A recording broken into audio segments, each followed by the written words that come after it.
We request all the delegates to keep their mobile phones and all electronic gadgets in silent mode. If you're not able to switch off, at least in a silent mode, please. We request you to wear this delegate badge that has been given to you. That's got a distinct number, and I'll tell you why it is there. Please check it out, and if anybody doesn't have a number, please let me know, because then you will miss out something. We have a galaxy of speakers from all over the country addressing the delegates during this convention.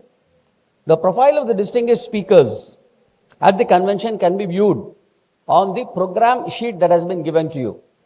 So when you registered there, you would have been given a small bag, a PKC bag. In that there is a program sheet.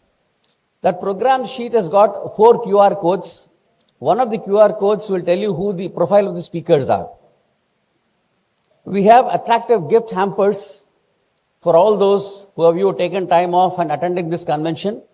So after your lunch, when you leave, we would like to hand over the gift hampers to you. At that point of time, we will request you to return these badges to us. We can also use it once again in terms of sustainability. We thank the sponsors of the gift hampers, Nestle, Kevin Care,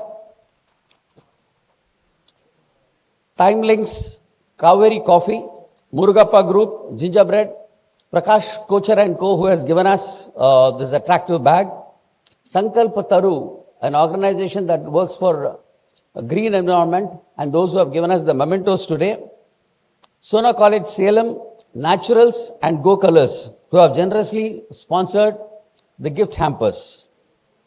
Additionally, now this is very important, additionally, we have certain attractive gifts immediately after the tea break. Now this will be presented based on the draw of lots. Please note that the numbers printed on the delegate badge will be called out during the lucky draw, and the participants who are available in the hall will be requested to claim the gifts.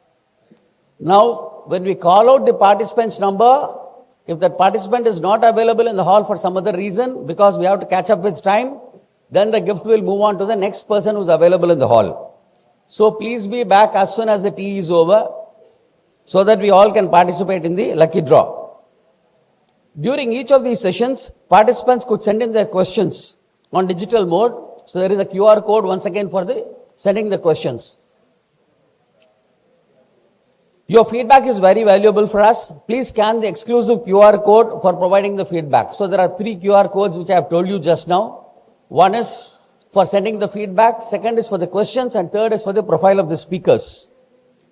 So one very important thing, we have 2 restrooms on this floor, one right next outside this hall and the one slightly away, which is originally a gents toilet but has been converted into a ladies restroom today. Make use of that. And there are 2 women restrooms on the 2nd floor and 3rd floor as well. So please make use of all these restrooms. And few gentlemen who are available here, please note that the gentleman's restroom has been converted into women's restroom today. So please make use of the restroom available on the 2nd floor. Yeah. Right, sir. Good. So I request all of you to settle down. We were all set to go for the MMA Women Managers Convention 2024 on the theme Level Up.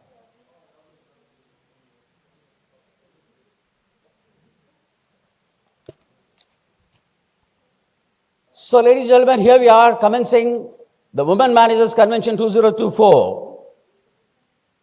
May I request the dignitaries to take their place on the dais. Mr. Shankar, Senior Vice President MMA and Director Axis Investments Private Limited. Mr. Mahalingam, President MMA, Partner Director TSM Group of Companies. Ms. Mridula Ramesh, Convention Chairperson, CEO Sundaram Climate Institute.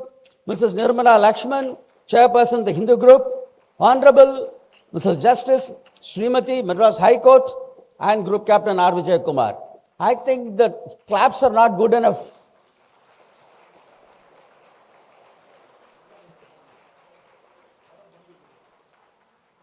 Thank you. Let's keep this growing throughout the day today.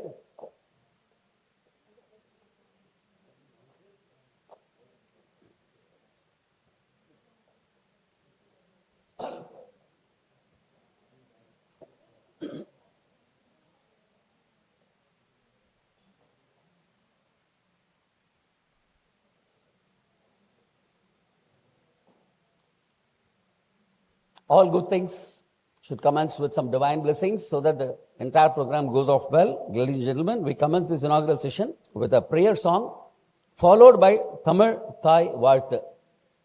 May I request the audience to rise, please.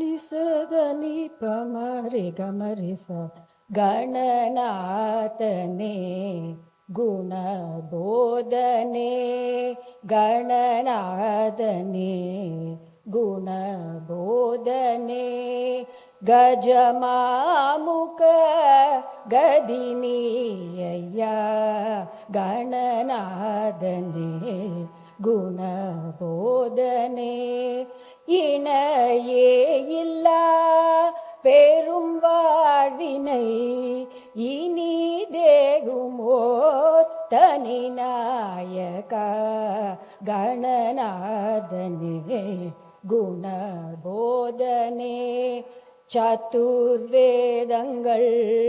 ஓம் ஓம் என துதி பாடிடும் பரஞ்சோதியே பதமாமலர் பணிந்தேனையா பதமாமலர்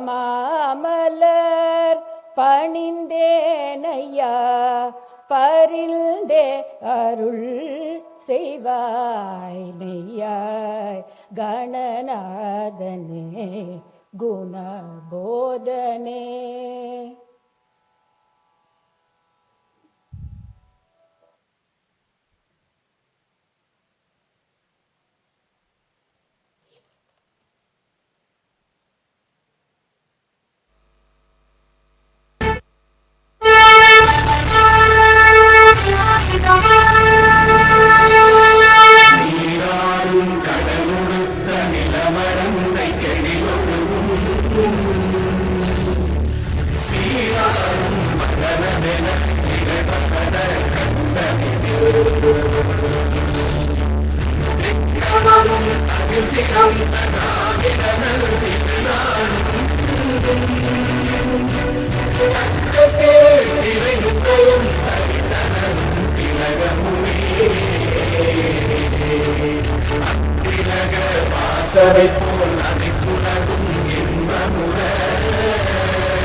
Thank you, Ms. Padmaja. Please stay on. May I now request the chief guest to present a bouquet to Ms. Padmaja.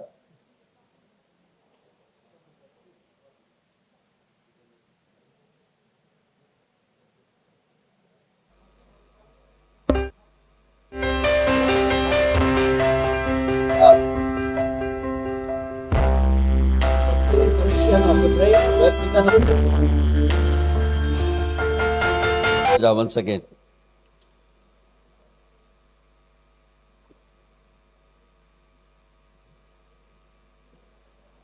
So, ladies and gentlemen, we are coming to the formal part of the event now. Mr. K. Mahalingam is President, Madras Management Association. May I have the AV, please.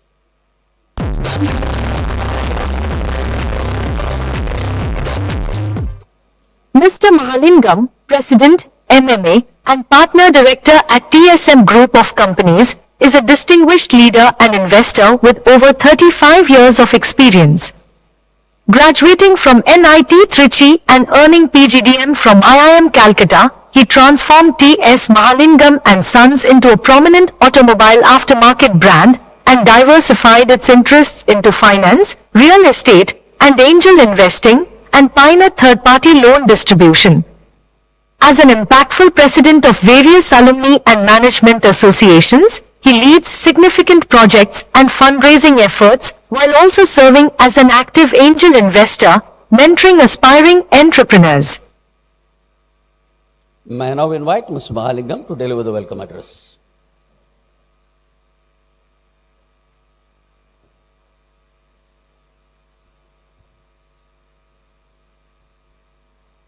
Good morning, ladies and a few gentlemen.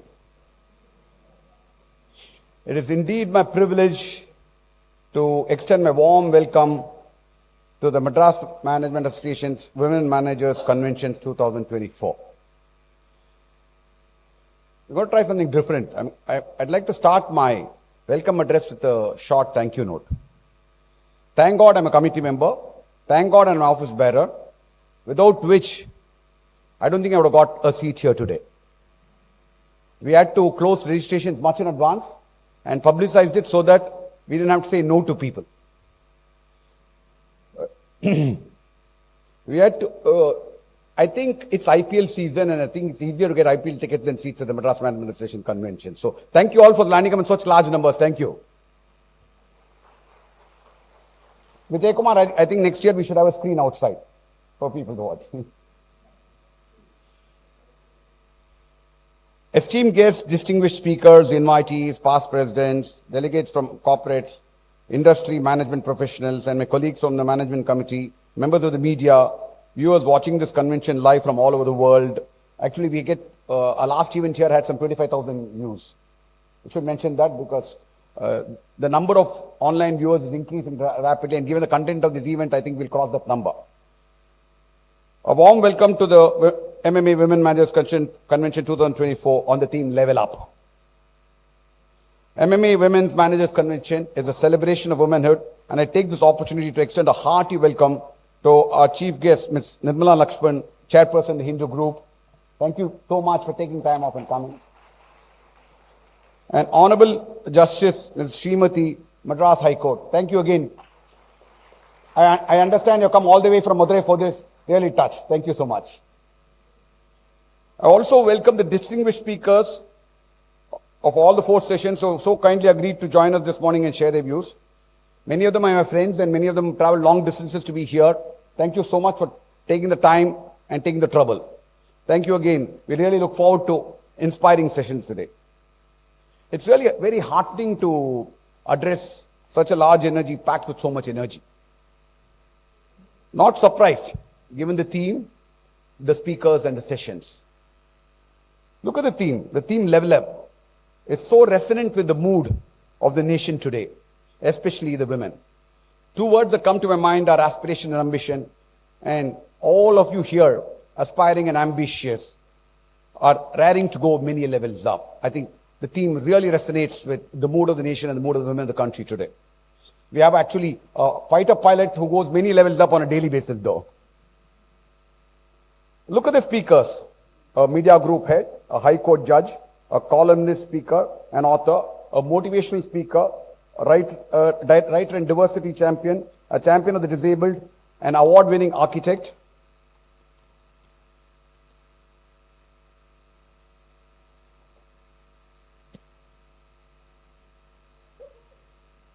Always a problem. I stick it together. Okay. A 2-time Olympian, a fighter pilot, a HR expert, a management consultant. All this put together by a convention chairperson, Ms. Mridula Ramesh, who's a sustainability champion and a well-known expert on green insurance. With the support and knowledge of Ms. Sharanya Modi, who's our knowledge partner, she's done actually a wonderful job supporting us through this, and the organizing committee and the office bearers. What can we expect when we put these kind of people together on stage and on a single platform? Wisdom distilled from years of experience and sheer inspiration. So I'm looking for both today. Look at the sessions, each one curated with topics and speakers offering uniquely different perspectives. I'm sure that the speakers and sessions will inspire all of us to reach much higher levels in whatever we are doing. A few numbers about MMA. I like saying this every time because it makes me feel very, very proud. Started in 1956, now around, I think that's 68 years old. 8,000 plus members, 10 chapters, 700 plus programs a year, and most importantly, 14 years running the best management association in the country. Speaking to Vijay Kumar last evening, I said you should add another number which is significant actually. He said you could add another 4,800 square feet of land, all of us can see there, a new parking lot acquired recently by us and designed and decorated beautifully by our invocation singer Ms. Padmaja. I think you should take a look when you step out for lunch or something. Shankar and I wish to dedicate this parking lot to the future of MMA. And afterthought actually, somebody was telling me when we was coming in that we should have had a mail. I think that mail should have been Vijay Kumar because he's taken MMA many levels up. He could have given us enough inputs on how to take things. Thank you, Group 10 Vijay Kumar. You and your team rock. I'm sure all of us are going to have an awe-inspiring morning. I am ready to level up, and I'm sure all of you are too. More power to men, women, more power to the world. Thank you.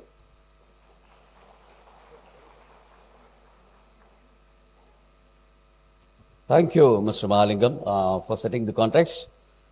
Ladies and gentlemen, these kind of conventions do not happen unless you have a very good leader who puts together the convention. Ms. Mridula Ramesh is the chairperson of this convention today. May I have the AV, please?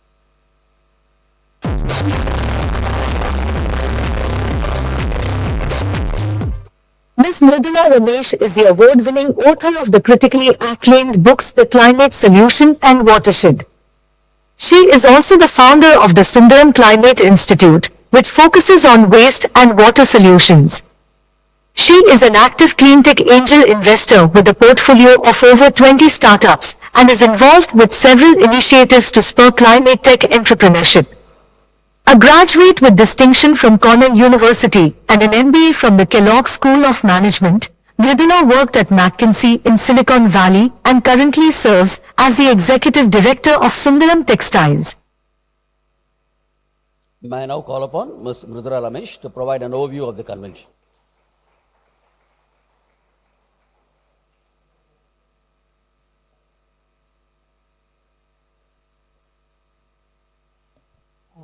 Good morning. I hope you can hear me. No, it's really great to see so many women here from different ages, different backgrounds.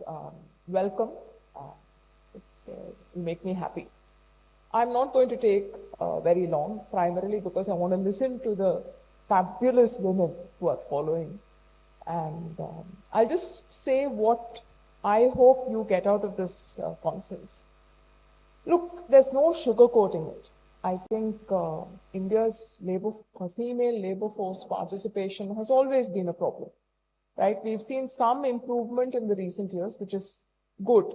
But let me put that in context. The percentage of urban women who work, okay, is less than that of Saudi Arabia's. That's a problem, right?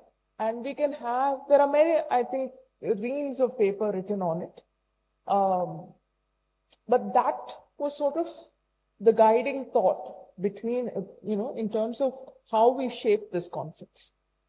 There's many things, security, policy, all of that is there. But it's like two hands. All policy, everything that happens outside is one. But what happens inside your mind is as important. It's the second hand. And this is something I tell my team every day. Every day in our meeting, I say, look, if there is a problem, it's a thinking problem. It's something inside your mind that typically has to shift. To make that shift in your mind is not easy. Not easy at all. It takes, I think it's more than anything else, it takes courage. Right? And courage is not easy. Otherwise, everybody would have it. But one thing I think that helps in getting that courage, and that is inspiration. And that is what this convention today is all about. To give you an inspiration to make that mental shift, not just in yourself, but in the women around you. Because change is most definite when it happens locally and is led locally. So you are going to hear from two important, representatives of two important pillars of democracy. The judiciary and the press, right? Without that, you can't have a vibrant democracy that India is. You're going to hear from a fighter pilot. My daughter, this is what she's looking forward to. You're going to hear from a two-time Olympian. You're going to hear from an architect. You're going to hear from authors. You're going to hear from HR professionals. You're going to hear from a woman who inspired me at the end. So I think this is, I leave it to you that, come, if you take one thing away from today, just get inspired and go and share the story with one other woman. That's all I would ask you today. I would be remiss if I didn't thank the people who I worked alongside with. Because look, they can say leader and all that. That's a very fanciful title when you've got a team like MMA to work with. I think group captain, where are you? Oh, okay. Group captain is there. Our president, who is a social network of his own, is there. And all the other people of the committee. This is a team effort. So thank you. Thank the team. And like you, I look forward to being inspired today. Thank you very much.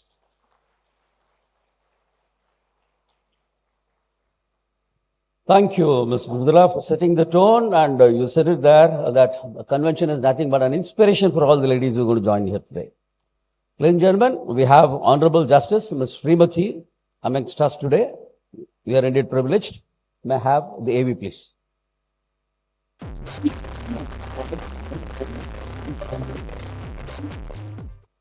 Honorable Mrs. Justice Srimati completed her schooling at Holy Cross Girls Higher Secondary School, Trichy, and graduated in law from Trichy Law College in 1989.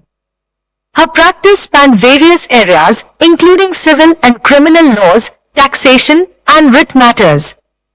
She worked with prominent legal practitioners across India, gaining expertise in diverse domains. Justice Srimati served as a mediator and held pivotal roles as standing counsel for governmental bodies, financial institutions, and corporations.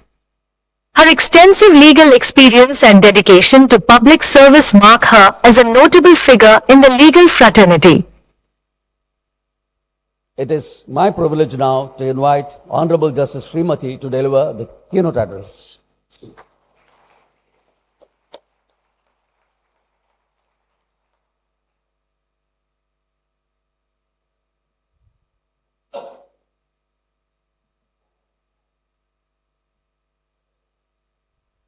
Good morning, all. First, I thank Mridula for inviting me to address this gathering. First, I was very much hesitant to accept it because I've never been to such gatherings and I have not been a socialized person, so I'm a bit nervous.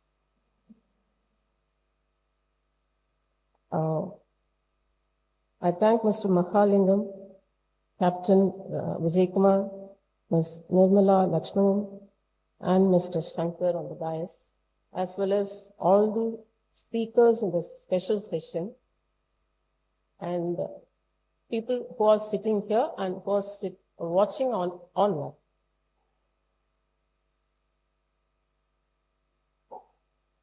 The topic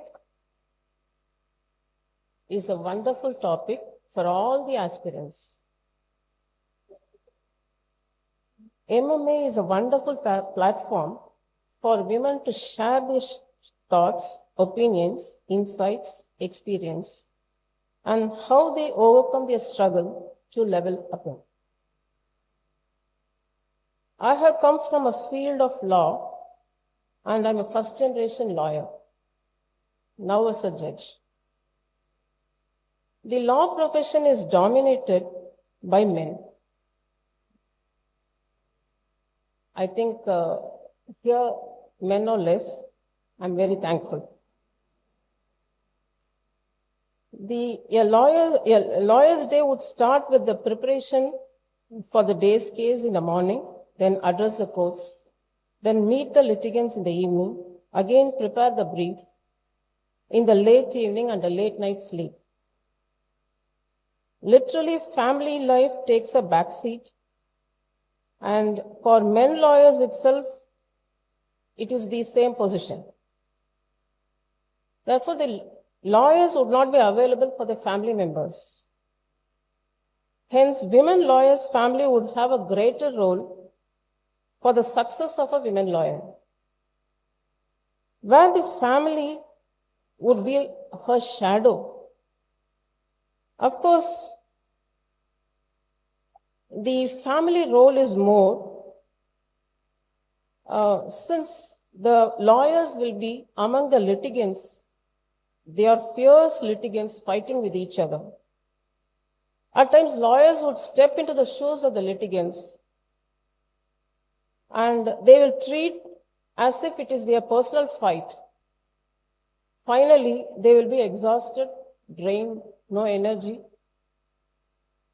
And the family is to back them, to regain, stabilize them mentally also, because they are exhausted physically and mentally. Therefore, the first level up for any lawyers, any women lawyers, would be the family. The family is very, very essential for first level up, first step. As I said earlier, law profession is male dominated. Hence, reaching prominence itself is difficult. Women need to put double or triple their efforts to shine. General perspective is women lawyers are good at family matters alone. In order to break this myth, I refrained from taking any family disputes.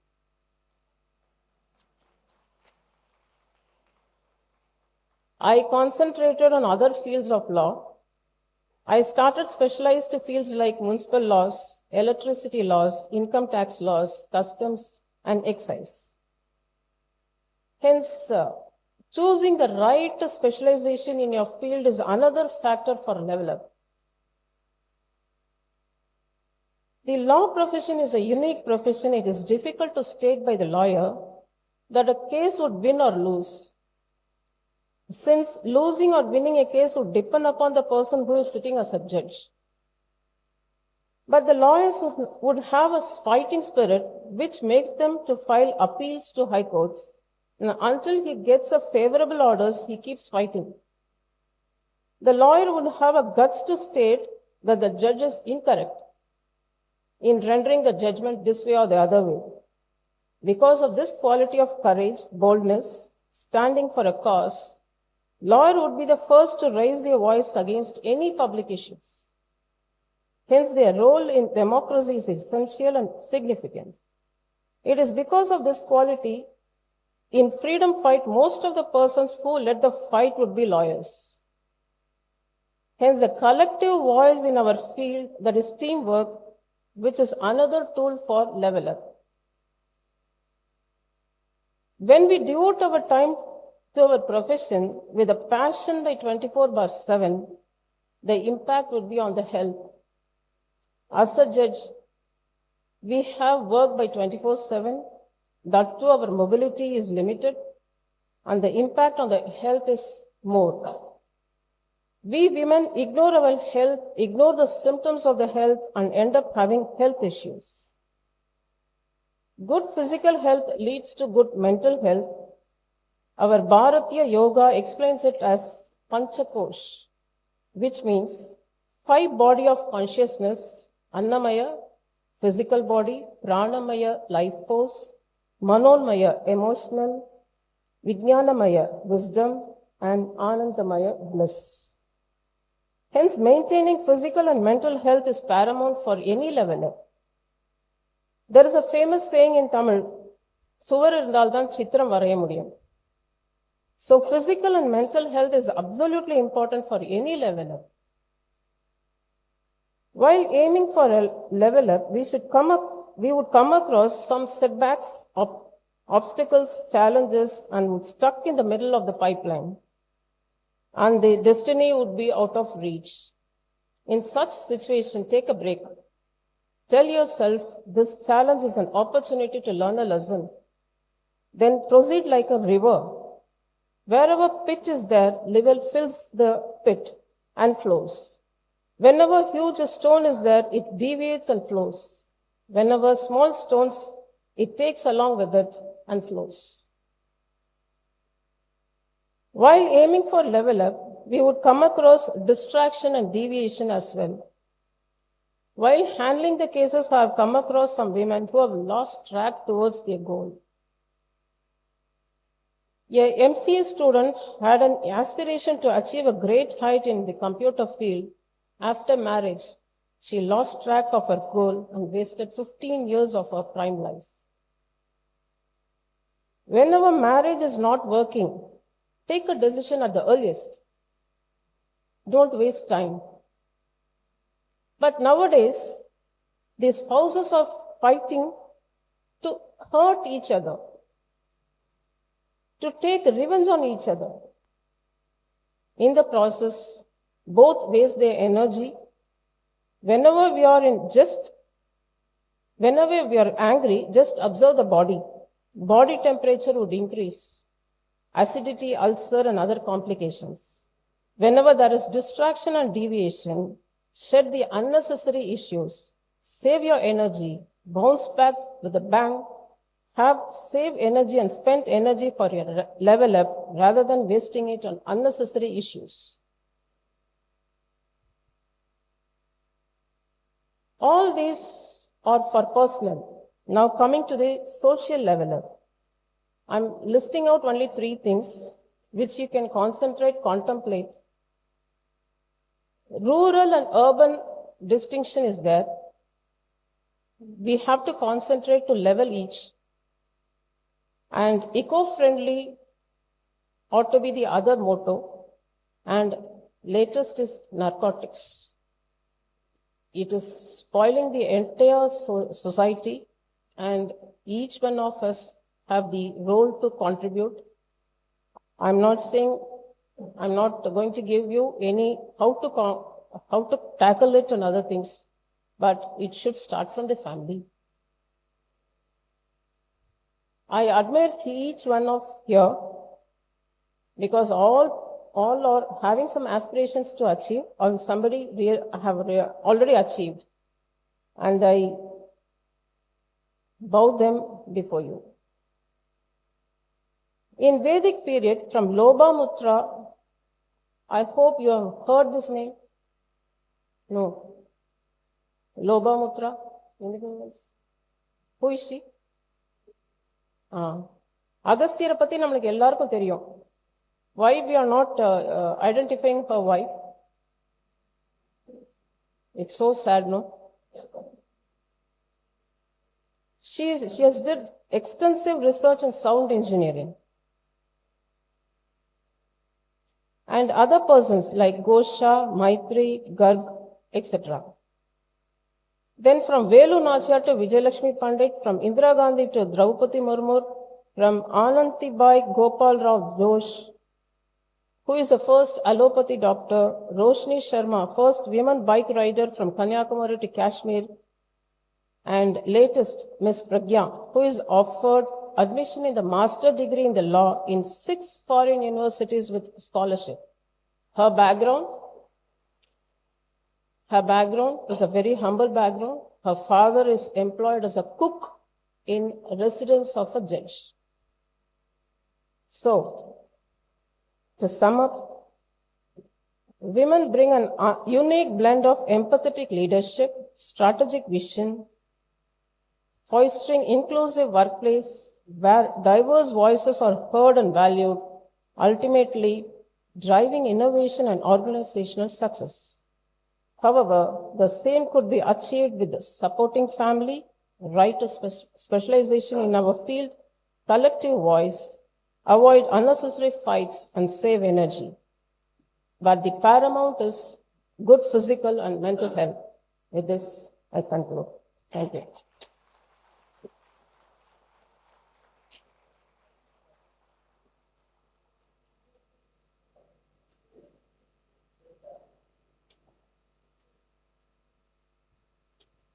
Thank you, Honorable Justice, for this inspirational thoughts this morning. Going forward, may I now invite Group Captain Vijay Kumar, Executive Director, MMA. May I have his AV, please.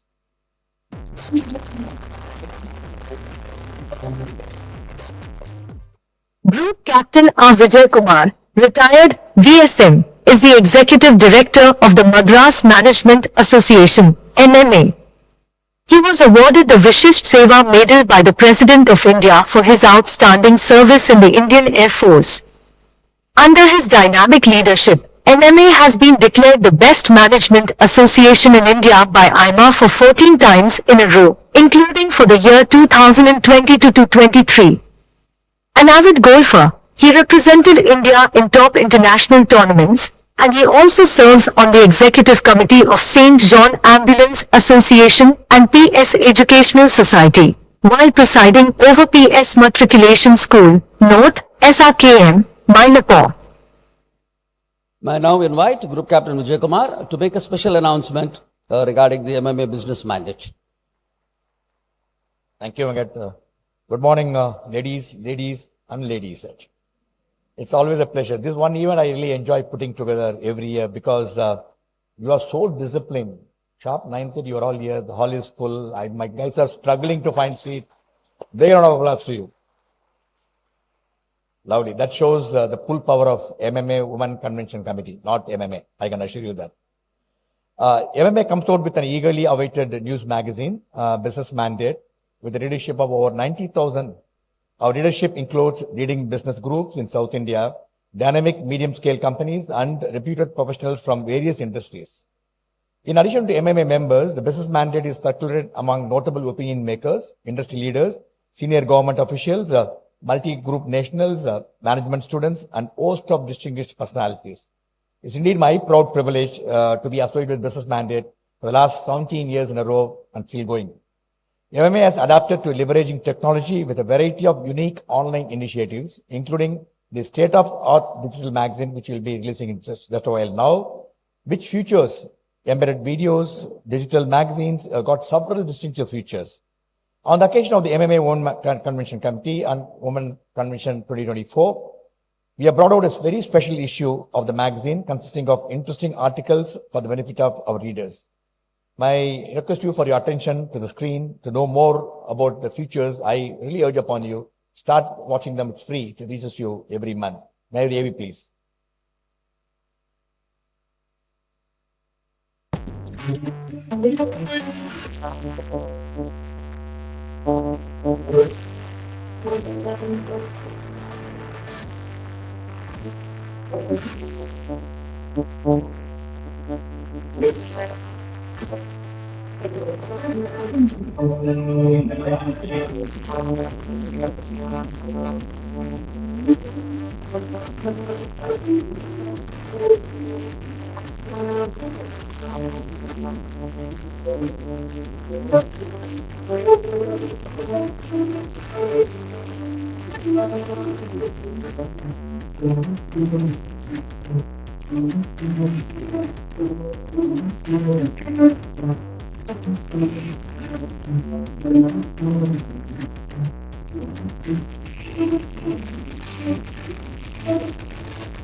That's the mandate for you. Thank you, dignitaries. The mandate has already been delivered to your inbox, and we are giving you a program. The QR code is given there. Just scan them, download. You like it, you send your like and your mail ID, and it will reach your inbox every month on the 1st without fail. And we have got some very inspiring articles this month, including Mr. Chandrasekharan's talk. I really urge upon each one of you to really read that. Besides that, we also got something for women, very, very special, how to manage stress. Though you really don't have to worry about it, you manage it so well anyway. Because we have written an article, please read it and share your feedback. Will be very interesting. I also have another pleasant job to do this morning. Madras Management Association has been organizing MMA Outstanding Women Manager of the Year annually ever since 1996. The competition is held every year as a prelude to the MMA Women Managers Convention on the same theme of the convention and is restricted to the women managers below the age of 58 years. The MMA competition for women managers is a platform to exhibit the talent, leadership skills, and thereby win recognition for the potential to exceed and excel in wherever, whichever field they are in. The competition provides unique opportunity to women managers to demonstrate their knowledge, creativity, experience, professional prowess to become the leaders of tomorrow. The competition this year was held in person at MMA Management Center as a prelude to the convention on the theme Level Up. On 25 women managers participated in the competition, and the jury has been selected from various very carefully. They are the one who evaluated the written as well as the oral presentation. Now, may I have the AV, please?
Chitra is a winner. She is coming from Salem and she's Indian Railway officer. She's coming by train.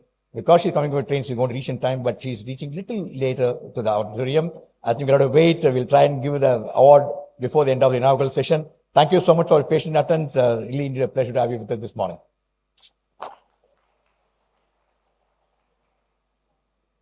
Thank you, sir, for the special announcement about the Indian Railways as well.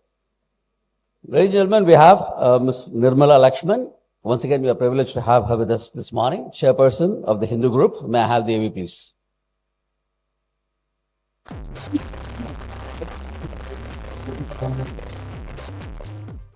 Nirmala Lakshman is the chairperson of the board of directors of the Hindu group of publications.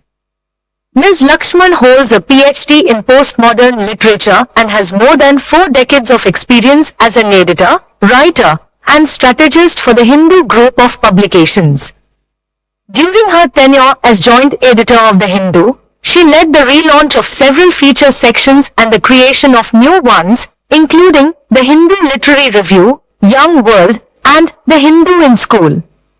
She is the founder and curator of Lit for Life, the Hindus Literary Festival. Ms. Lakshman also served as the chairperson of Kasturi Media Limited, KML, the publishers of the Hindu Tamil Thisai. May I now invite Mrs. Nirmala Lakshman to address the delegates, please.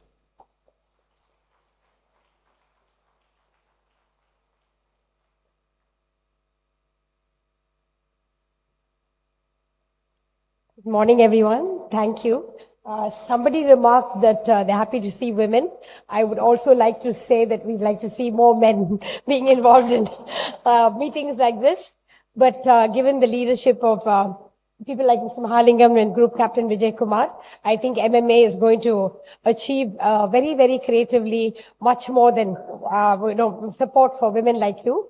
And may I just start by saying morning, everyone, and thank you very much for this opportunity to be here to address this wonderful gathering.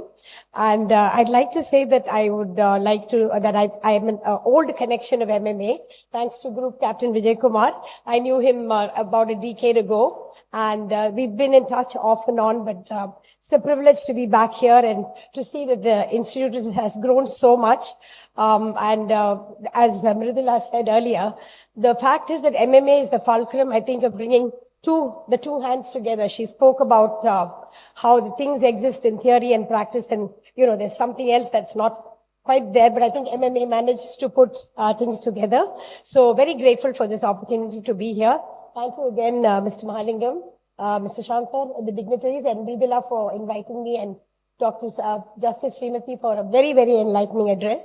Thank you, Group Captain, my old friend. And it's great to see also, the other thing that I noticed was the business mandate, which is something that we do, those kind of things that we have business line and we have our own business pages. But I think business mandate seems to have excelled the work that we all do with a big team of leaders. So congratulations on that. I'm very interested in this theme, leveling up. And we all know that International Women's Day has just passed. And every year it's marked globally and to celebrate women. But I believe that International Women's Day should not be just one day of token celebration of all the wonderful things that women do. I think it's important that every day should be Women's Day. So I'm sure all of you agree with that. And I think that it's important, it is organizations like this that kind of bring that home to all women managers and all managers across corporates and across different kinds of jobs and fields of experience. Despite progress in technology, despite things like AI and other advancements and global connectivity also, I find that it's quite tragic. I think Mridula touched on this, that there's not been much progress in terms of women's work and the appreciation and the value of their work more than anything else. So we feel that women who are privileged with education and other opportunities have fewer obstacles. But as in my case, I had to deal with a host of adversarial situations before I could make any headway in my own professional life.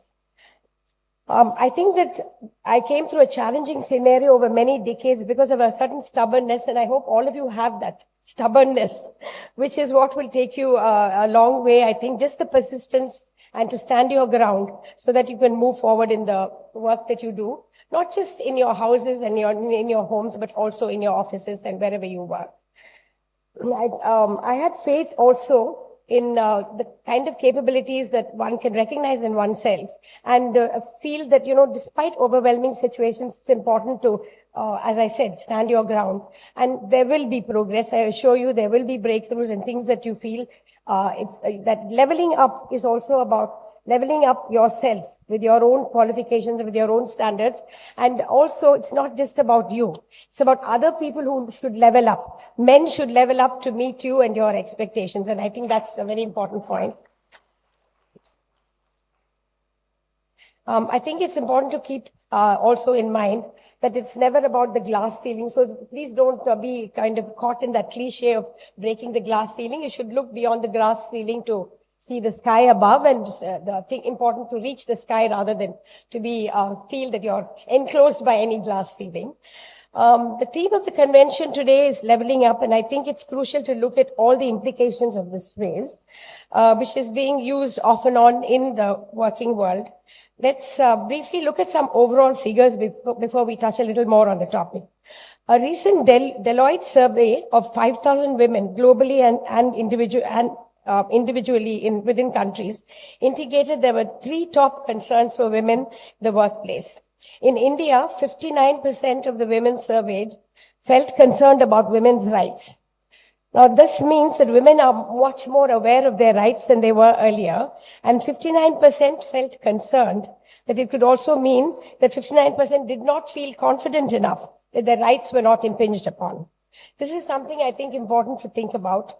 59% of women surveyed also were afraid of financial security, or rather the lack of financial security, and 57% were worried about their mental and physical health. Now, these are not good numbers. I think the Justice also mentioned this issue of mental and physical hampering of women in the workplace. And I think it's important that we weave these aspects into how we function in our everyday life. In terms of theory, as we said before, we know that women have equality and have been guaranteed by the Constitution. And we also have a fairly robust legal system, thanks to the protections and judgments of people like Justice Srimati, who have ensured that certain things are protected for women. But on the whole, it continues to be a very worrying situation. So leveling up is not just for women, but for organizations also.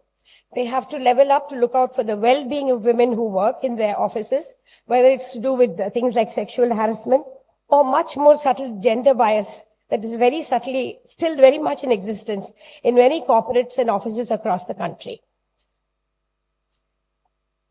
It must be mentioned that very often, while there is no outward discrimination, as in terms of HR policies, sexism often exists in more subtle ways. For instance, there could be a gender bias that can be expressed in conversations, or there's a lack of sensitivity in addressing the domestic situation of women, such as childcare in terms of what they can do and the hours that they need to spend on their work. There could also be a stereotype of women who succeed, and they're generally disliked more than a man who would be regarded in the same place. As Margaret Atwood, the writer, said, a powerful man is seen as a born leader, but a powerful woman is seen as an anomaly. So more than anything, to have men accountable for such attitudes is important. And I think it's important for gender policies, for HR departments in offices to recognize how important it is to recast some of these subtle prejudices and work consciously towards overcoming this so that women are made to feel better in the workplace. Leveling up for women also implies a special organizational effort, as I'm saying, to help upskill women, especially in areas like new technology, which will help foster better productivity for companies. It means allowing women in organizations to grow, to support their specific issues, to allow them to move beyond their comfort zones and to provide them with the instruments and the tools that they need to progress. I'd like to add that leveling up for men should also mean leveling up to see women in a more positive light, to change their own attitudes towards gender. And there's no question of leveling up for women that can be harder, given that her own and society's expectations. Having said this, I urge every woman manager here to level up to her own expectations of herself. Challenging gender stereotyping in the workplace enhances the belief in yourself and your capabilities. And you have to push back against any resistance to your growth, whether it's at home or in the office. Please never be apologetic or timid and stand your ground. And when you see unfair and unjust practices around you, please speak out your truth. It's never easy, but it's usually really all about recognizing who you are and rewarding your own self and working hard and making sure that people recognize the sacrifices and the hard work that you put into every situation. I'm sure everyone here has an experience of things that they encounter both at home and in the workplace. Some of these things cannot be articulated, but I urge you to recognize it within yourselves and feel that leveling up is not only about yourself, but to level up with your peers and make sure your peers understand, whether it's men or women, what really needs to be done at the right place at the right time. It's also important to see especially opportunities in the workplace as a chance to continuously learn and enhance your skills and capabilities.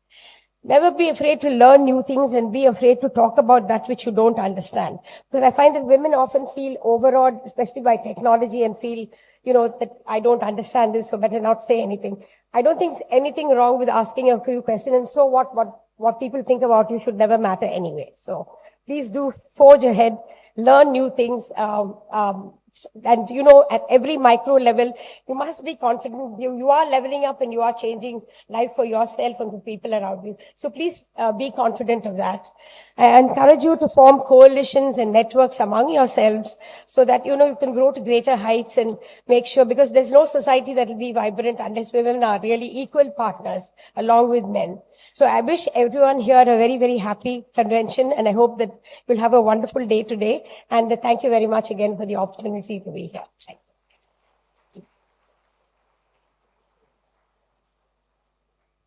Thank you very much, Ms. Nirmala Lakshman, for that thought-provoking address indeed. Ladies and gentlemen, we had fabulous speeches now. Time for us to honor the guests that have taken their time off to be here today. May I request Ms. Mridula Ramesh and President MMA to step forward.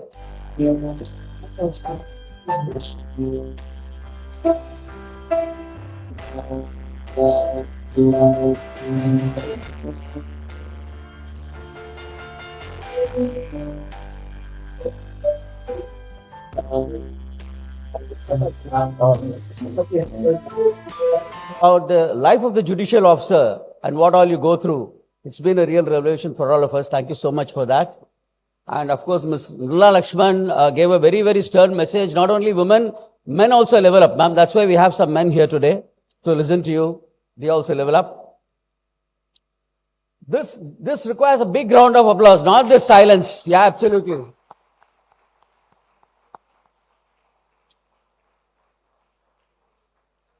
Thank you so much. Phenomenal messages there to carry back this morning.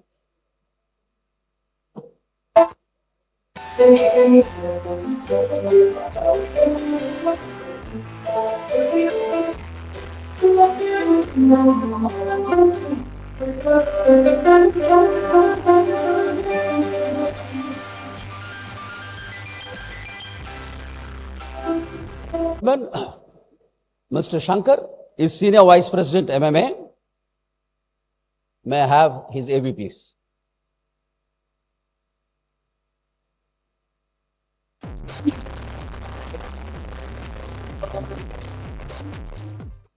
Mr. V. Shankar, Senior Vice President, MMA, is a distinguished graduate of IIT Madras and an MBA holder from IIM Calcutta. He founded Computer Age Management Services, CAMS, in 1988, revolutionizing the Indian mutual fund industry with a stock exchange-like platform. Under his leadership, CAMS became India's largest company in its domain, boasting a market share of about 70% and gaining global recognition. Active in public investing and fostering entrepreneurship, he has earned accolades such as the Entrepreneur of the Year by TiE Chennai and Distinguished Alumnus Awards from both IIT Madras and IIM Calcutta. May I now invite Mr. Shankar to propose the word of thanks.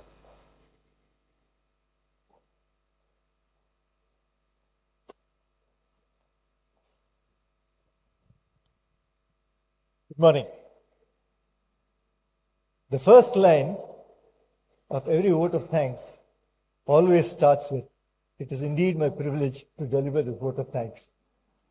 But once in a long while, there comes a session where it is actually a privilege to deliver the vote of thanks. And today is that. Today is that. Two outstanding addresses. Honorable Mrs. Justice Srimati, thank you, ma'am. You started by saying you're nervous. You were not nervous.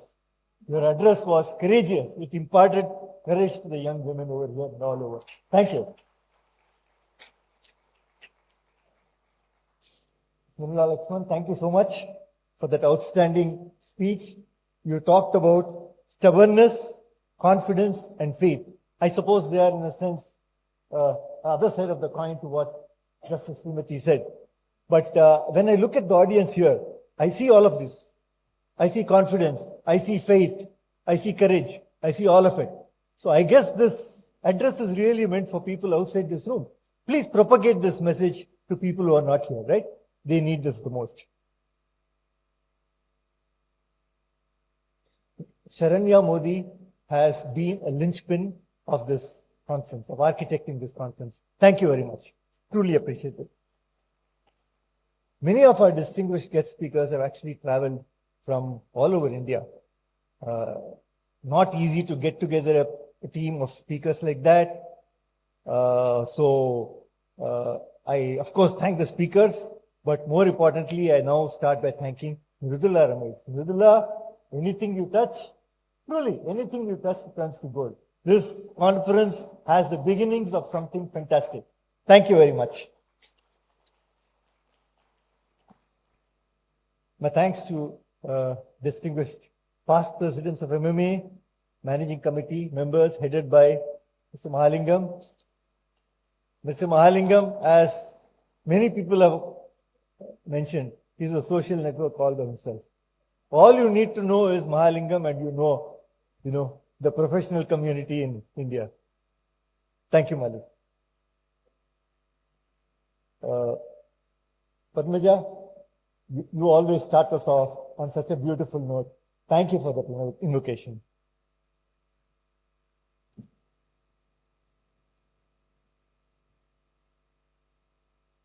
Ultimately, it's the delegates that make the conference. The speakers can speak, but unless you delegates take away something from it, it has not been a successful conference. And I can see from your faces that you are taking away from the first two sessions and you will absorb the messages that will come for the rest of the session. So thank you for coming. Thanks for all the sponsors for providing the attractive gift hampers, the registration kit, and so on. The last and biggest round of thanks has to go to our secretariat and to our group captain Vijay Kumar. You know,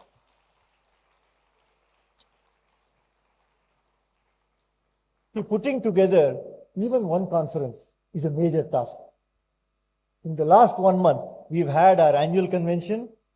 We've had the Mr. Chandrasekharan took away the Business Leadership Award, which was a fantastic gala function. And on the heels of that, he's managed to run such a successful women's convention. Congratulations, sir. And thank you, Venkat. Thank you, the entire MMA team. I wish all of you here a great conference, a great session, and great takeaways from this. Thank you.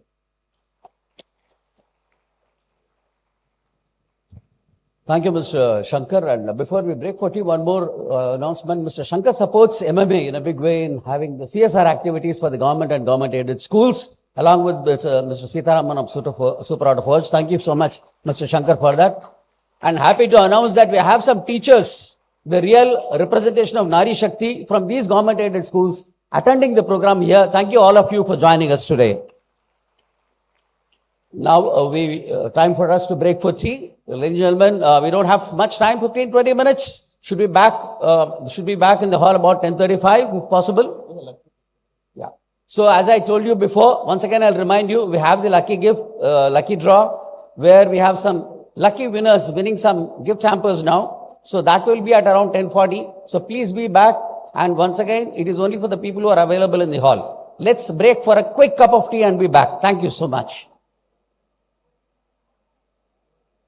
Till as we move around. Can you pick up one number? Yeah.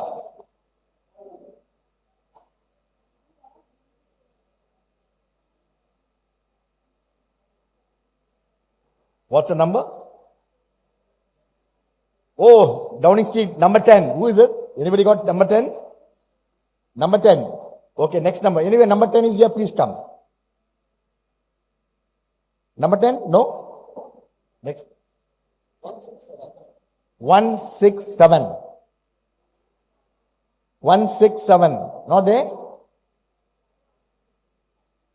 Okay, one more. 156. 156. Okay. Come. Anyway, number 10, if you are here, you can come a little later also. Now it's time to start the session. We won't delay any further. And come.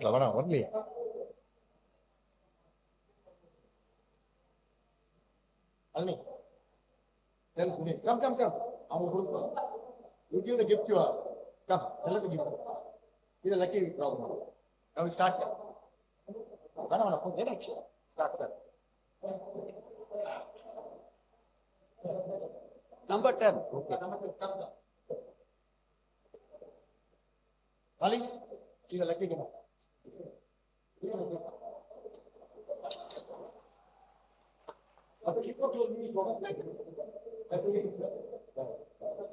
So, round of applause to both those lucky winners who have been there. And thanks to all of you for being back on time. Maybe your chance comes next year. So, ladies and gentlemen, moving forward with our next session, may I now invite the dignitaries to occupy their place on the dais. Ms. Meera Nair, Management Consultant, Chairperson for the session, Dr. Poni Concesao, and Scholar Leader Mohana Singh Jitarwal.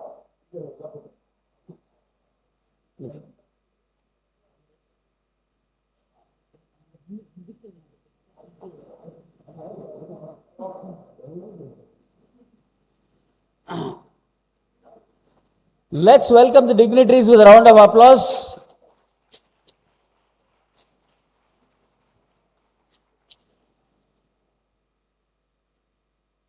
May I have the AV of distinguished panelists, please.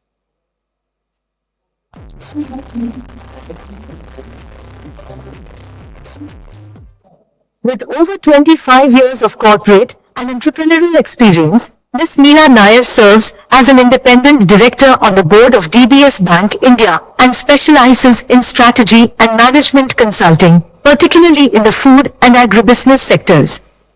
Meera played a key role in founding NCDEX, National Commodity and Derivatives Exchange, India, contributing to the development of agricultural commodity derivatives markets.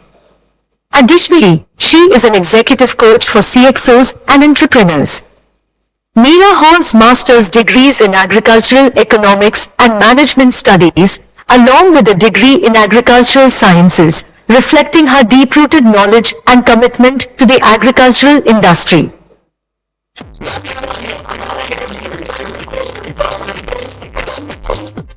Architect Dr. Ponni Kansasau is the first woman architect to design a state secretariat in India. She has also worked on the Prime Minister's Housing for All project and the prestigious Gaganyaan Space Centre at Sriharikota. 192 international, national and state awards for architecture and interior design. She did her bachelor's in architecture in 1987. Masters at University, 1980 in 1992. Dr. Ponni worked with the internationally renowned architectural firm Edward Larrabee Barnes in New York City on several skyscrapers, university campuses and stadiums. She was conferred an honorary doctorate in modern architecture in 2008 in Malaysia and Università of Milano for modern architecture and architectural science in 2014. She received the Golden Jubilee Distinguished Alumnus Award from NIT Trichy from His Excellency the President of India Dr. APJ Abdul Kalam in 2014.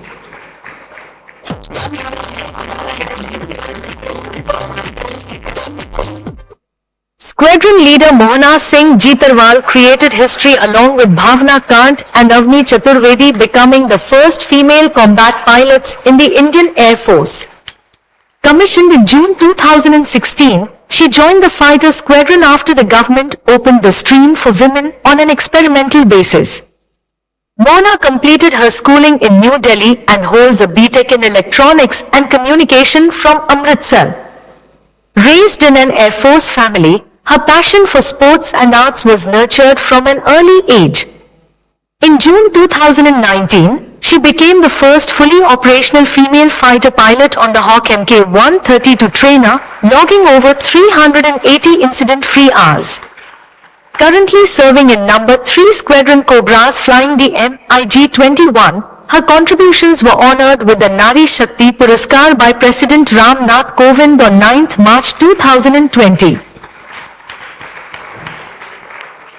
I think with these kind of phenomenal women achievers, I should be standing between you and them. May I now request Ms. Meera Nair to take it forward.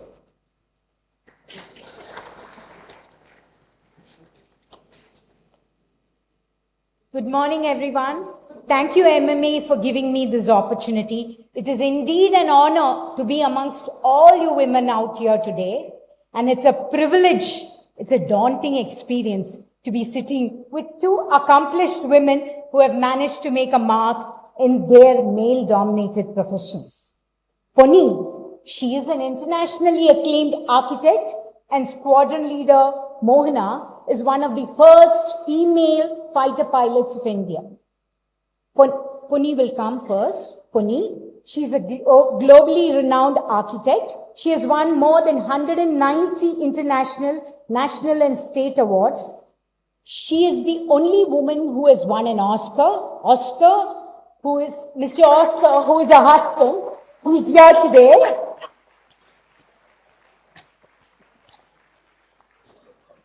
Since 1996, Ponni and her husband Oscar have designed several projects which includes technology parks, apartments, shopping malls, townships, corporate offices, educational institutions, hospitals and villas. They have won more than 190 awards. She straddles different genres in architecture with complete ease. Now, Ponni and Oscar are involved in Prime Minister's Pradhan Mantri Awas Yojana project. They've also built noon meal centers and toilets for underprivileged students, and also for leprosy affected patients. Now, we'll let Pony build on from here. Request Pony to come here. Thank you. Thank you.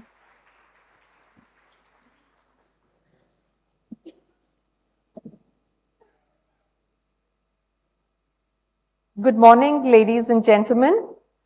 I've been given 10 minutes, so I'm going to squeeze in a little speech, a PowerPoint presentation of my works, and a tiny video for probably a minute. On the outset, I'd like to thank MMA and President Mahalingam and his wonderful team for giving me this great opportunity to address a fabulous audience such as yourself. I would like to wish each and every woman a very happy International Women's Week, I'd like to call it, or maybe a month. Women are the very force that sent Chandrayaan to the moon successfully. You are capable of just about anything, and the sky is your limit. Things have changed drastically today, as society has now recognized women, our contribution to be the greatness of what develops a society and what makes a country great. Still, much needs to be done. Remember, a country's GDP is dependent on the increasing participation of women in the workforce. The demographics of women in India, as you all know, is 50%, but only 28% works in offices. The real brain power of India actually still languishes at home. Let me tell you my story. I was the first woman undergraduate student of the prestigious National Institute of Technology in Tiruchirappalli. I was one girl among 1,000 boys. Just imagine the challenges I faced. In NIT Trichy, I made lifelong friends. My husband was my senior from NIT Trichy, and I studied from the best of professors who encouraged me to study abroad. I studied at Cornell University, at Harvard University, worked in the best of architectural practices in the United States, where I learned two important lessons. One is the importance of gender equity to increase the GDP of a country. Two, the nuances of global business. It is very important to think global but act local. After nearly a decade, I returned back home to India with my husband Oscar to build an award-winning architectural practice and also, most importantly, to be a nation builder. Today, my alma mater, Cornell University, USA, has given me the title of the woman who shattered glass ceilings in India, especially in the building construction industry. As I have had the distinction of being the first woman architect in Asia to build a secretariat, the tallest, the largest secretariat in Hyderabad. I have continuously taken on challenges head on, and fighting these challenges have made me a stronger and more successful person. I believe in demolishing social conditioning, and I encourage every other woman to do so. A few decades from now, the younger generation that's sitting here, you will be successful professionals, businesswomen, industrialists, social workers, and homemakers. And it will be this powerhouse of women that will make India the next superpower on the world stage. Remember that if you are a successful revenue generator, any society will respect you, support you, and so will any man, and starting from the men in your family. As Indian women, we are lucky to have the central and state governments today to support all of our ventures. This is a rare moment in Indian history. If India is where she is right now, in the galaxy of successful nations, it's not because of just intelligent governance, but also the tireless efforts of women workforce that has changed the economic landscape of India. The scale of what you do doesn't matter. but sustaining what you will do in a continuous time frame is what makes you a success. My mantra of success is simply God and country. I believe in the 3 Ds: discipline, dedication, and devotion to goals. That ends my speech. I'm going to show you a little PowerPoint presentation of all of the works we've done for the past 25 years. PPT, please.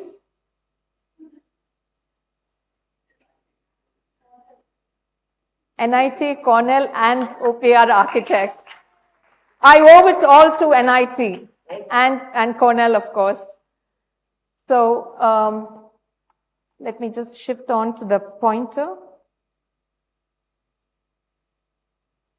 Can you just get this going?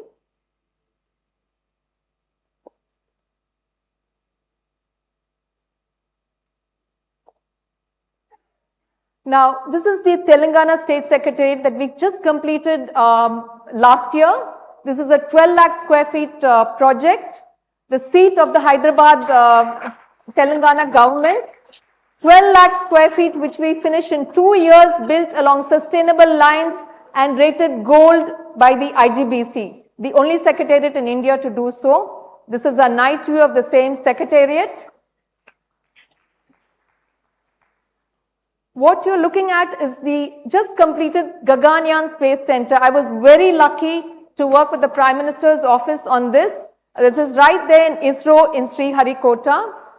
This is the Collectors Museum. It has the Convention Center, Library and Museum. It's about 1 lakh square feet. This is the International Convention Center. The proposal is in progress and it's bang on the beach of ECR. You're looking at one of the largest office spaces ever in south of India, 30 lakh square feet. Again, all of these IT parks are all LEED rated or IGBC rated. I am an eclectic designer. I swing from total classical, neoclassical to modern. I think that is important for an architect to have. These are all IT parks in different parts of the country. In Vizag, in Chennai, these are game towers in Hyderabad, IT park in Madurai. And this is the Satyam Technology Park. It survived, I don't know how many cyclones, but this is one of my few projects that I started off. We've done tons of universities. The most important of one are in Shastra University. I don't know if someone from Shastra is sitting here. All the nice buildings are designed by us. This is a nanotechnology park. This is the 5 lakh square feet academic core. And you're looking at the close-up of the library building, the administration building in Kumbakonam. This is the GRT campus, 5 lakh square feet, en route to Tirupati. A close-up of the same thing. The St. Bede's Auditorium and School, Chennai. Jiva Velu International School. We were taking the pyramid as an inspiration from the Arunachala mountain in the background. The Menorah House done in Portuguese style. Lawrence School in Ooty. We do a lot of high-rise buildings, and what you're looking at is buildings in Gurgaon, Hyderabad, and that's the tallest hospital in India that's being built right now by us. Contractors are L&T. Large high-rise apartments in Mangalore, Oscar's hometown. And this is one of my last slides. This is we did a beautiful residence in Malaysia. We have an international practice, by the way. This is the Al Ittihad football stadium in Doha, Qatar. So we have an international practice. We do all kinds of typologies, and I enjoy doing it. It's nice to shift gears. And of course, we've been lucky to win more than 190 awards. Thank you, India. I'm just going to show you a 1-minute video, just a minute, of the Telangana State Secretariat. Can you kill the lights?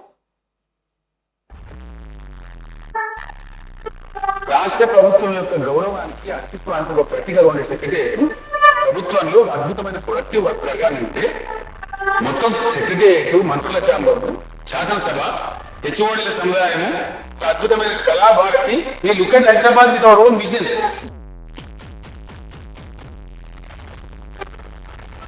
Thank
you.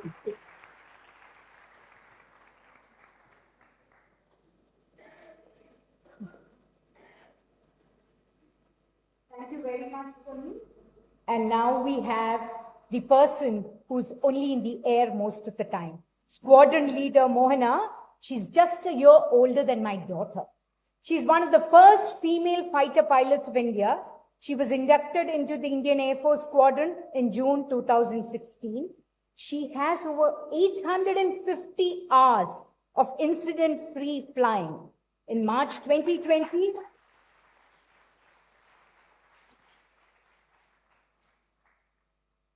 she was awarded Nari Shakti Puraskar by President Ramnath Kovind.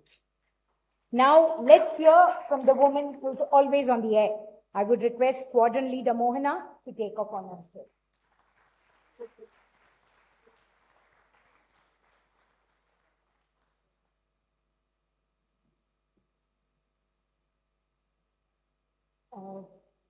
Very good morning to all of you present here.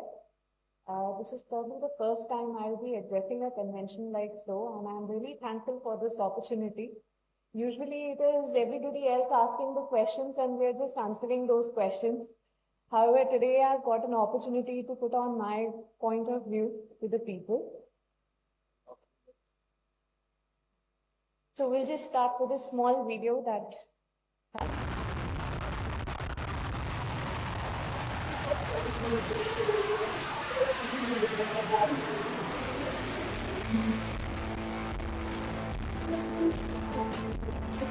My father, grandfather, both have served in Air Force. And बचपन से उनको जब uniform में देखती थी तो एक ही सपना होता था कि उनको प्लस स्कूल में कभी एजुकेशन ऑफिसर्स जब आते थे तो उन्हें लेडी ऑफिसर्स को देख के बहुत प्रेरणा होती थी कि किसी दिन हम भी इसी तरीके से यूनिफॉर्म पहन के ऑफ में चलेंगे. Given a choice, I would like to fly all of them.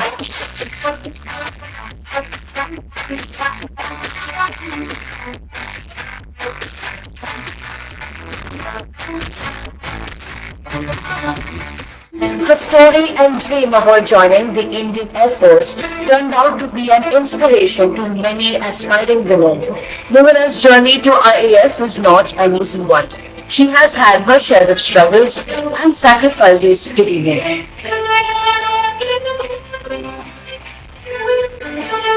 2016 was a very memorable year for the Indian Air Force.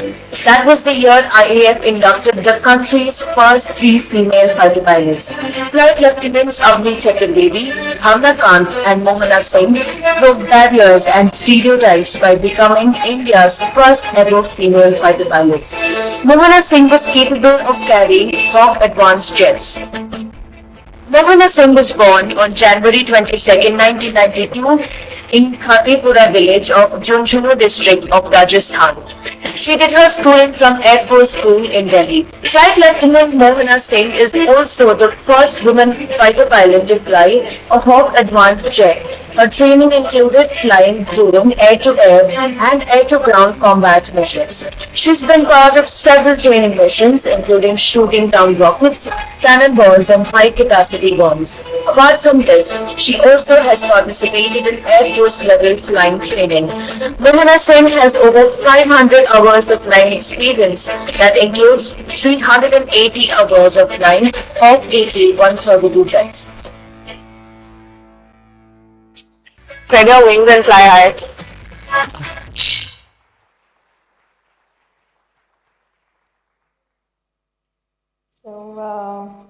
Hi, I am Squadron Leader Mohana Singh, and as you have seen, I am a fighter pilot in the Indian Air Force, and I have put in 8 years of service into this organization, and a feather to the cap that I also have 850 hours of incident and accident-free flying, which is a huge achievement. In my tenure, I have flown 4 different sort of platforms. When you talk about the aircraft, we have the training aircraft, which is the Pilatus PC-7. We have the age-old Kirins. Then we have the Hawk Mark 132s, and obviously the MiG-21 Bison. And probably soon I'll be in the Tejas cockpit as well. So I hail from Rajasthan, and I am married to a wonderful man, Mr. Mohit Rajput, who is a businessman. Being the 3rd generation member of my family to have served in the military, I am very thrilled to carry on the legacy. All right, so when you hear the words fighter pilot, what image comes into your mind? I was expecting that. So, I mean, is it the Thunderbirds racing on the runway with a jet? Or is it the rockstar life like in Top Gun Maverick? Flying the high performance jets, drinking beer on the weekends, and just striving for more and more speed. So the truth is, while the life of a fighter pilot might seem very adventurous and full of fun, a lot of planning and preparation gets into being one. Hollywood has certainly not helped us. Because there is a lot more to being a fighter pilot than just rocking cool sunglasses or wearing a patch full of jacket. Like our fraternity says, it is an attitude. I remember the first time I was appearing for the interview at the Dehradun Selection Board. We have different selection boards pan-India. So if you give a written exam, then you pass that. Then you go for a service selection board, wherein you have the different tests and interviews. And once you clear that, then there is medical, then there is merit list. So if you are lucky enough and you have worked your... Yeah, so yeah, you end up where I am today. So when I first went to Dehradun Selection Board, I got screened out in the very first round. And I did not actually understand the nuances of it. However, my grandfather, who had taken me all the way from Delhi to Dehradun to appear for that board, was very disheartened. And I never understood, at that time, I never understood that disappointment. However, I realized that that gave me a knack to keep on working for this goal. The day I got screened out, I made a promise to myself that if I do ever get selected in the Air Force, it will be from this selection board. And as luck would have it, 4 written attempts, 3 interviews, and 2 different selection boards. Years later, I was standing at the doors of the Air Force Academy to be a pilot. The training was obviously tough, for you have to be a soldier. And they train you to be a good soldier first, and then an aviator. So the first initial 6 months of combined training, which includes physical conditioning and general knowledge about the service-related subjects. And then you start the very first stage of what's going to be your bread and butter for your life, flying. I remember the first time I had gone on leave after the first 6 months of training at the academy. I had lost 16 kgs in 6 months. And I was standing in front of my house and my mother failed to recognize me because all she could see was the teeth. So, yeah, apart from that, first day in the aircraft hangar, I came across a quote by Leonardo da Vinci. When once you have tasted flight, you will forever walk with your eyes turned skyward. For there you have been, and there you will always long to return. That is the addiction you have to flying. The meaning of this, obviously, I understood a few weeks later when I flew my first sortie, which was exhilarating. So, after the first 6 months of flying, we undergo a trifurcation wherein the board sits and it decides who will be going to the fighter fleet, who will be going to the transports and the helicopters. And to be a fighter pilot, you're supposed to be in the first 75% of the merit. And you should have the trait wherein you don't need anybody else to judge your decisions, so that you can be put inside a cockpit of a machine worth hundreds of crores. So along came the decision to open the fighter stream to women in 2016. And I believe I was at the right time, at the right place at the right time, and ended up being here.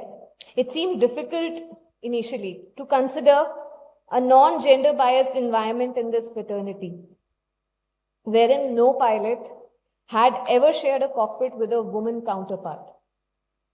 We had our fair share of skepticism that we thought that we are going to face. But it was heartening to see how the fleet embraced the equality in its true sense. Our colleagues or our seniors, just like our mean machines, did not care about the gender. It was all about the flying skill and the competence. We used to have our fair share of being garloed when we used to make mistakes in the flying. Nothing stopped them. Since then, it has been an unstoppable journey, living one day at a time, because that's as far as we can think of. So, perseverance and discipline were my two pillars, which I owe a lot to. And they kept me up even at the toughest of the situations, wherein I thought I'll not be able to make it. So, job as an armed personnel is indeed demanding. A lot of people who are ex-armed forces here would be able to relate. It is a very demanding job. More so because there's a lot of duty. You don't get time for your family. There's a lot of transfers from one place to another. Plus, it requires you to be in the best of physical and mental state to perform that duty. And being a fighter pilot, since you have to take the decisions in split of seconds and you're all alone there in the cockpit, you have to be skilled enough to execute it. If I have to give credit to someone for what I have achieved till date, it will be my family's faith in me and their never-ending support. For when I chose to take the road that was less traveled by. And obviously, the organization to which I belong, which made it possible for me to follow my passion. Thank you.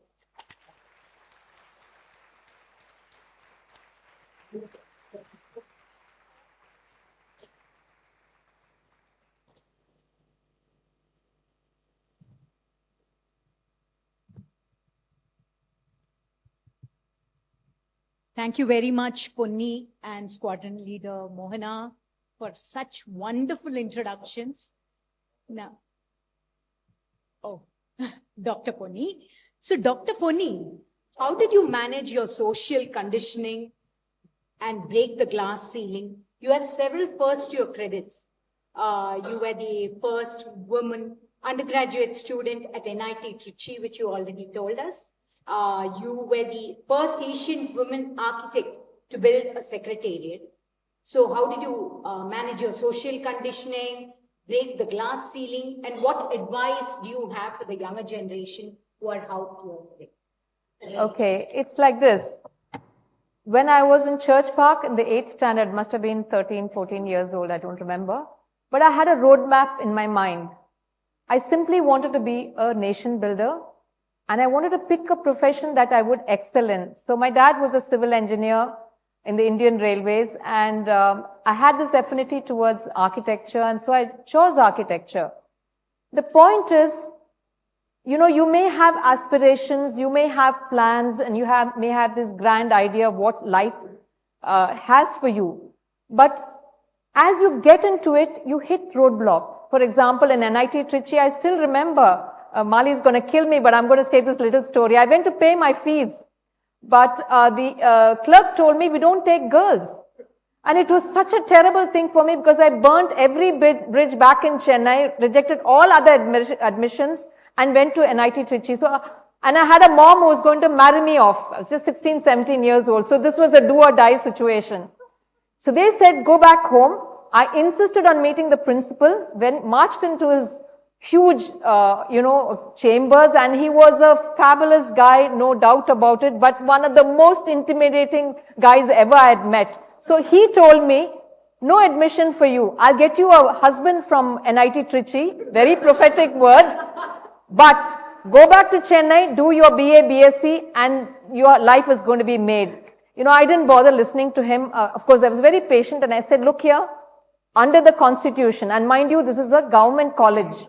You are duty bound and legally bound to give me an education because the constitution says equal opportunities for both men and women, and that includes, education. Didn't like it at all, shouted me down. I didn't care. I still stood there and I said, I'll meet you at court. You know, I just whispered to my dad and told him, get me the best of lawyers. I'm going to take this guy down. And mind you, I was just 16, 17 years old. So it all depends on your resolve, you know. Of course, he was very kind. He took me in and he became my friend and mentor, by the way. So if you want to get what you want, remember there are roadblocks, but there's always a way around it. And you have to build a resolve to get to where you want to go. You cannot say that, oh, well, I didn't do it. I had this pressure. Those are only excuses. I wanted to go study abroad. Why? Because I was going to be a nation builder and I benchmarked the best of democracies and I found the US was the way. And lucky for me, NIT Trichy, 90% of our students go abroad. And mind you, Cornell, it was not easy. Mridula, you will kind of empathize with this. I was the first Indian woman in my department for a long time.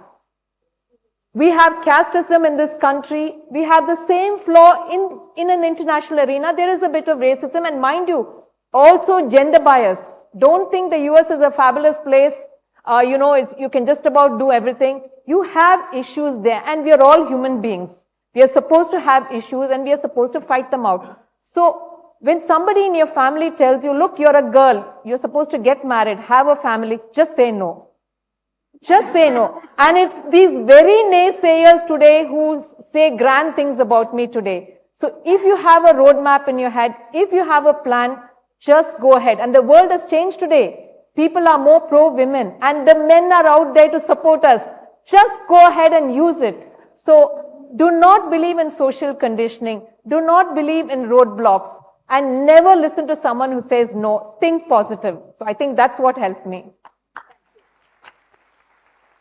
Simona, you spend more than 12 hours every day in your squadron. Your hours are long and relentless, grueling, and it can be really hard on your family life. Just tell us how your routine day looks like. How do you manage your work-life balance, routine transfers, and who supports you? So, the starting of my day depends upon the sunrise. I'll quote an incident that had happened. One of my course mates, we were having a crib session with our commanding officer over a few drinks, and he cribbed about, sir, we should have early packups because we get in this con when it's dark. We get out of this con back to home when it's dark. We never get to see the sun. So the commanding officer said, buddy, I can't change the time the sun gets up and gets down. Sorry. So, yes, it is tedious. It all depends upon what mission we have and what planning do we have to do for that mission, how much time that's going to take. And it's not just that a fighter pilot is just supposed to do flying. We are supposed to prepare for the missions. We are supposed to do secondary jobs as well. Where since you are an armed person, there'll be a lot of other responsibilities on you and you have to do those. So there is no time as spare time for us. There are no weekends, something that my husband complains a lot about. And there are no plans for the leave. I mean, there are planned leaves, however, they don't go as planned. So it all depends upon when you're supposed to be available and for how long it's going to stay. And so being a part of this organization, the organization makes sure that you're trained to handle that amount of stress and that you're groomed in a manner where you're able to handle the personal and the work-life balance ratio. But notwithstanding that, an understanding partner and an understanding family who don't fight upon that, okay, you have 5 days of leave, you need to stay for 3 days here and 2 days there and just ration it somehow. So their availability and their understanding is of utmost importance. You might be posted to God-forsaken places, the names of places where you wouldn't have even heard. There were a lot of places which my husband had never heard of, though he travels to far-fetched areas. And once he married me, he got to know, okay, this is here. His geography has improved though. So he's the one who takes out time. He's the one who understands it. He is not demanding, though the job is. And I give a fair share of credit to him for making this work out and to my family. Wow, that's wonderful to hear. A very supportive husband and a good family for squadron leader Mohana and for our Puni here as well. Her husband, Mr. Oscar, is here with us today. Puni Konesso. She won a competition to design the iconic Hyderabad Secretariat, a true landmark. How is it being a woman in architecture in India, achieving and working on such scale and projects of significance, ranging from the Secretariat to other places? The magnitude was large. It started during COVID, and you had about 5,000 laborers working with you during pandemic, and then later on about 12,000. How did you manage all this? Wow, it was really a fantastic experience for me. But I can tell you the Telangana State Secretariat was only a mid-sized project for us. The largest project we have done is 40 lakh square feet, and this was just 12 lakh square feet. But the complexity of the project in the middle of COVID, and you're dealing with a government setup. Government, I can tell you, is a very good institution, but not very kind to women, especially in building construction. They're so used to dealing with men. So it helped to have a male partner around, of course. I was very lucky to have a very understanding chief minister, somebody who empowered women. So barring him, he supported me through and through. In fact, he would put my name first and then Oscar's name. He just gave me a huge high. But anyway, the point is, the department was hostile. I worked with Chapurji and Palanji, one of the greatest of construction firms, but then they were not used to dealing with women. They didn't want to even make eye contact with me. I even had a minister, one of the ministers in the cabinet, who said, sit behind your husband. So, I mean, these things do happen, in practice. But this is, again, I'm saying government. ISRO was beautiful to deal with. So the point is, again, there are challenges. The minute you come out with your work and you make it a point saying that, listen to me, this is my design. And if you have a great client like the chief minister, things can fall in place, but a very, very daunting task. Second point is it was during COVID. Our laborers ran away.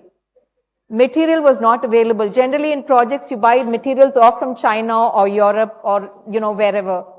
And that taught me a very important lesson about Make in India.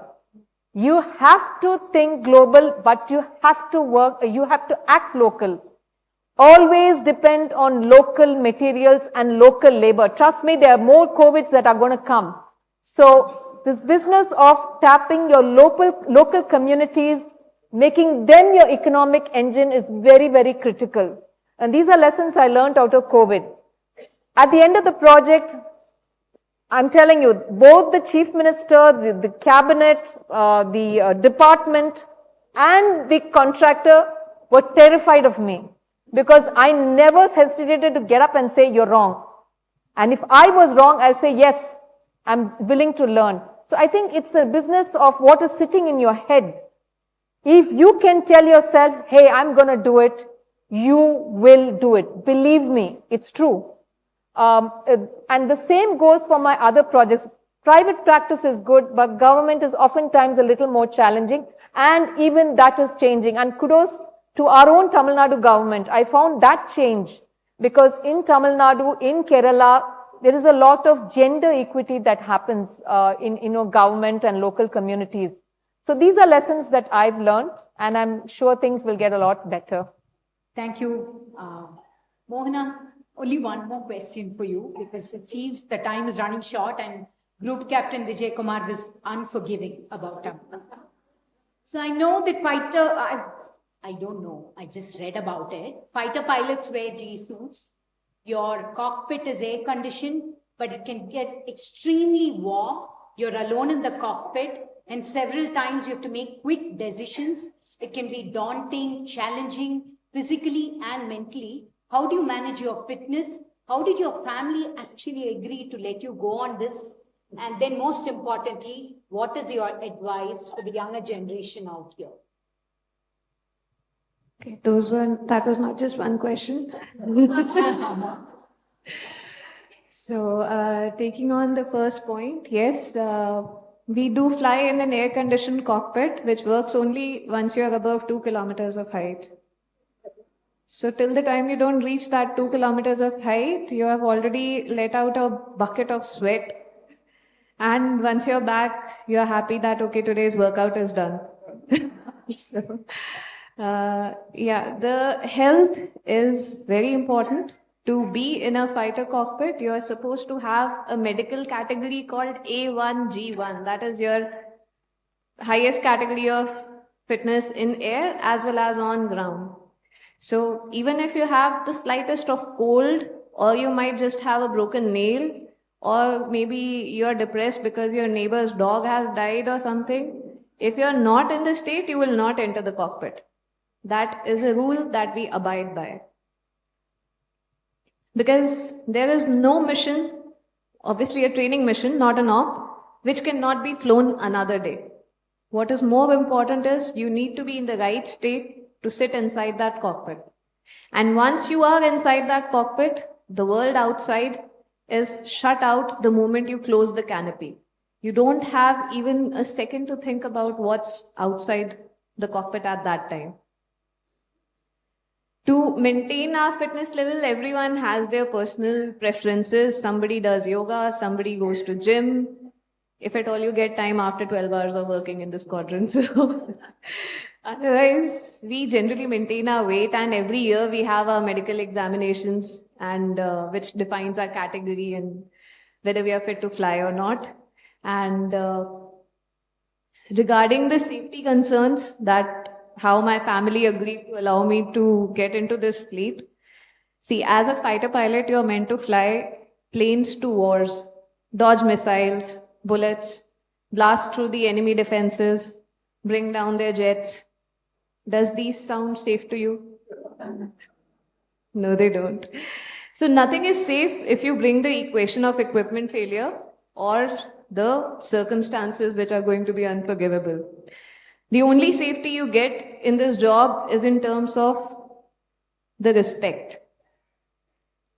You will be considered as one of the finest Indians. You fly thousands of feet above the air at speeds faster than the sound and protecting what is most precious to you, your country. And when I was signing up for it, my parents and my grandparents, they were all hell-bent on sending me to a transport fleet. Whereas my flying instructor told me there is no point in flying trucks in the air.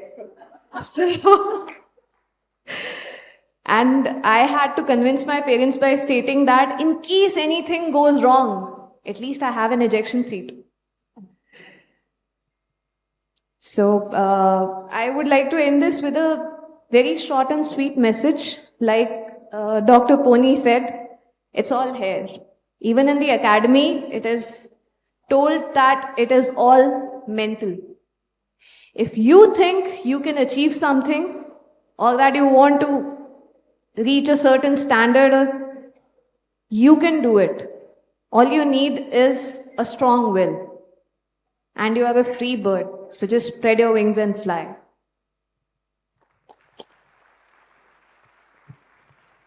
I could go on and on for days, just not hours, but days, actually, with these two wonderful women out here. But I've got the cues from Group Captain Vijay Kumar, and I have to end this wonderful session today. And I'm extremely thankful to both you accomplished women. You are both fearless in your own way, and I respect you both very much. Thank you very much.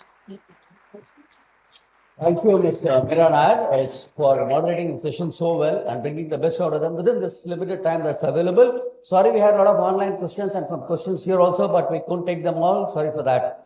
May I request Justice Ms. Srimati, President MMA, and Ms. Mridula Ramesh to join us on the dais to honor the dignitaries.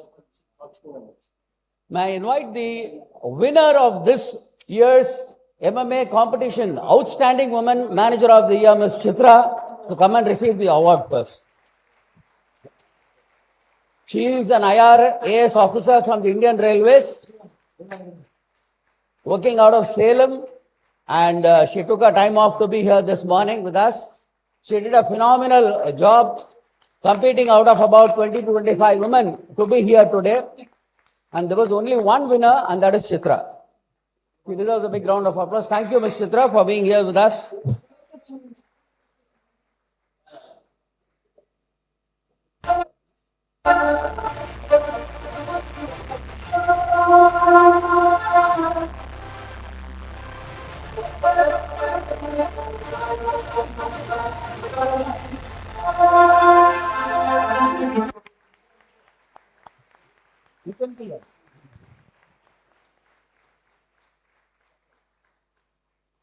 That was Squad Leader Mona.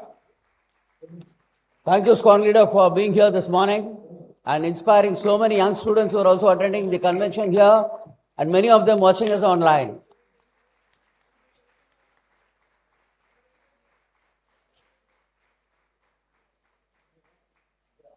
This is for Ms. Puni. The group photo, yeah. So normally people get Oscar awards. Here we have Ms. Puni, who's got Mr. Oscar as an award for her.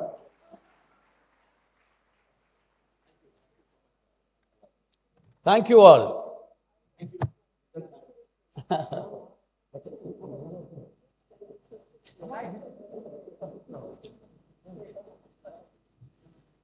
So we're getting ready for the next session now. A wonderful theme called Winning Together. And you're going to have some fabulous women discussing this topic today. As they're just setting up the stage, let me tell you, Ms. Aparna Popat and Ms. Saranya Modi are going to be here. I'm sure many of you in the audience would have heard of Aparna Popat, and there's very few women have known about her, maybe the younger generation.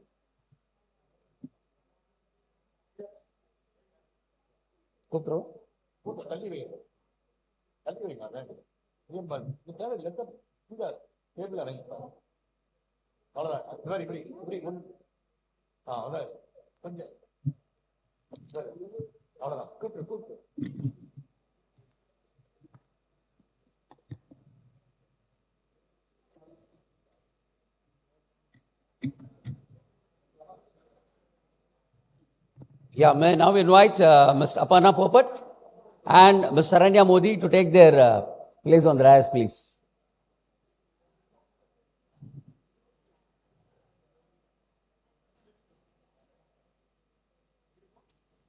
Please, please, though. Let's welcome them with a round of applause.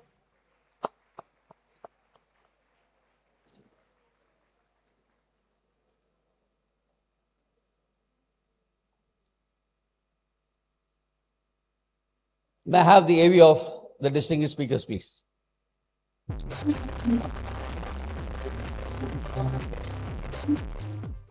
Miss Aparna Popat, former India badminton champion, clinched the national title 9 times from 1997 to 2006. Under Mr. Anil Pradhan's guidance, she began her badminton journey in 1986, later honing her skills at Prakash Padukone Badminton Academy and the Sports Authority of India Training Centre. Miss Popat's international career highlights include 2 Olympics, 1 Asian Games, and silver at the World Junior Championships. She achieved a career-high world ranking of 16 and was honored with the Arjuna Award in 2005. Selected for the Global Sports Mentoring Program, she represented India, promoting women's empowerment in sports worldwide.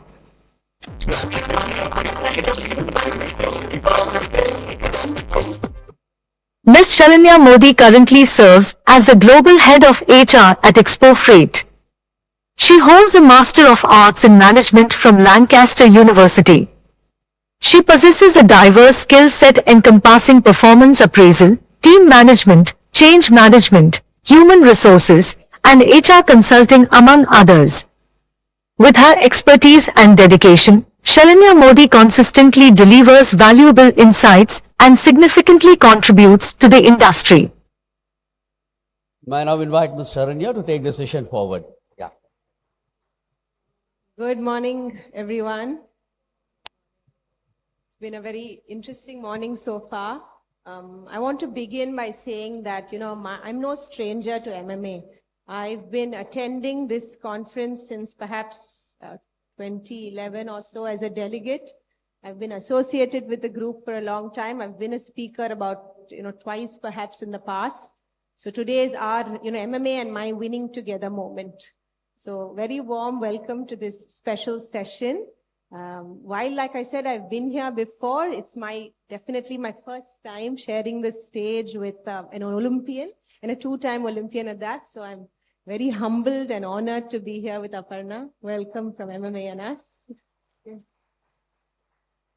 So, quickly, my role, I work in, an office, a corporate sector, in a supply chain company where we are present in about 40 countries. So I tend to work a lot across time zones and people from different parts of the world.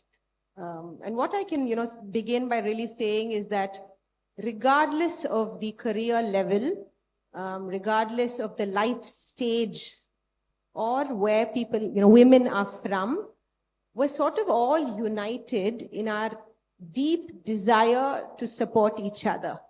So there's a certain sisterhood that, I've noticed through my work.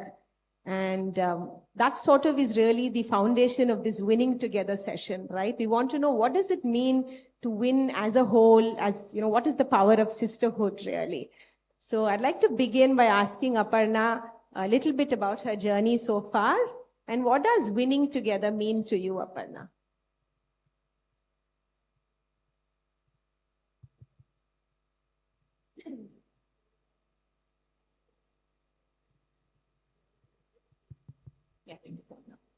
Yeah. First of all, it's almost good afternoon. Very, very difficult session to follow. It's really hard with 2 such achievers on stage and listening to their stories. I think, honestly, I'm a bit distracted because their stories have been so inspirational. So I'm still sort of reeling and thinking about them. But yeah, I think just to answer your question, I started playing at the age of 8 years old. And when I started playing, there were no aspirations to become a champion. I just loved what I did. I loved playing. And that's where the journey started from. And of course, I started as an 8-year-old, played my first nationals when I was 11, and then retired when I was 28. So played a good lot of 20 years of competitive badminton. And through this whole journey, I came across this whole concept of winning, because that's very natural to sport. You win some, you lose some. Fortunately for me, I won a lot, right from the very beginning. So I was very fortunate. But the whole concept of winning together is something you understand, when you reflect back. Just because when you're in the thick of things, you think, I have won the title, it is mine, I have won the prize money and I own it, but it's never really like that. I don't think, anyone wins anything on their own. It's not possible. And I say that because I feel there are 3 ways of winning together. One is the most obvious way, right? You work in a team, everybody works in a team, brings in their skills, bring in their effort, you work towards a common goal and you'll all win together. There's another kind of winning that comes in with, when you win individually, but then you use that win to actually go back to society and give back. For example, are you in the defense forces and you're protecting other people? It's your win. You've worked hard for it. You've got the title, but you're still going back and giving to society and giving to community like doctors do. And that's a win, because then again, everyone's winning together. And I think the third win is really when you achieve something, again, of course, with the help of others, but you achieve it. And then indirectly, there are many people who feel the win. An Olympic medal, the success of the Chandrayaan-3. I think all of us felt like a winner, right? So that's again winning together. I think the misnomer of winning together as women, I think it just goes much further. And that's a distinction that you want to break, to say that it's not, women will stand up and inspire other women, empowered women will empower other women, but at the end of the day, it is a victory of the nation, it is a victory of the community, and somewhere also as far as the world is concerned. So winning together for me is really that individually you have those wins, but at the end of the day, it is us, it is not me. Beautiful thought, Aparna. I think when they say when you go alone, you go fast, but when you go together, you go far. Yeah, absolutely. And in fact, that was one of the quotes that I wanted to talk about. While I agree with the latter half of it, that if you want to go far, you go together. But if you want to go fast, you go alone. I think somewhere I disagree with that, because that's really where the question of mentoring comes in, of coaching comes in. Can you have done it alone? Probably yes. In terms of it would have taken you that much longer. But if you have good mentors, and if you have good guides, and if you have good coaches, you will get there faster. So it's not necessarily if you want to go fast, you go alone. The more people that help you, the faster you will go. So I'm curious, because you spoke about mentoring, right? And, like I said, you're in a sport which is very, there's a certain, it's not like a team sport in any way. What weightage do you give to your support system against, say, your own discipline and perseverance and things like that? Would you say it's a equal 50-50, or would you say, you know what, you need that little bit extra from yourself? So I think one of, through my career, the best example I can give you of winning together and team and how it's important would be the Commonwealth Games in 1998. It was my first multi-sport event where I was representing India. I was the youngest member of the team at that point in time. And no one from India had won a women's singles medal at that point in time. So we went for the Commonwealth Games. The tournament starts with a men's and a women's event. And there were 8 members on the men's team, 8 members on the women's team. And then there was obviously the individual event after that. Now, as the tournament started, of course, we had a camp before that. Everyone had trained together, great team spirit and all that. But as the tournament started, the men's team played. In fact, they played their match first. They got a silver in the men's, and the women's team, we got a bronze, right? And as the individuals started, Gopi Chand, who we all know, he won a bronze medal at that event. And I went on to win a silver medal at that event. But it was not the medal per se, which was obviously India's first medal at the Commonwealth Games in the women's singles, but it was why it happened. And in the semi-finals, I was down in the third games. At that point, so I think a lot of you all have played badminton. It was a scoring till 11 points. And I was down 1-10 in the third game, which means I was 1 point away from being eliminated. And then what happens if you lose in the semis, then you have to have a playoff. So in that playoff, if you win, you get a bronze. Otherwise, then you go home as number 4, which really in sport is the most painful position to be in.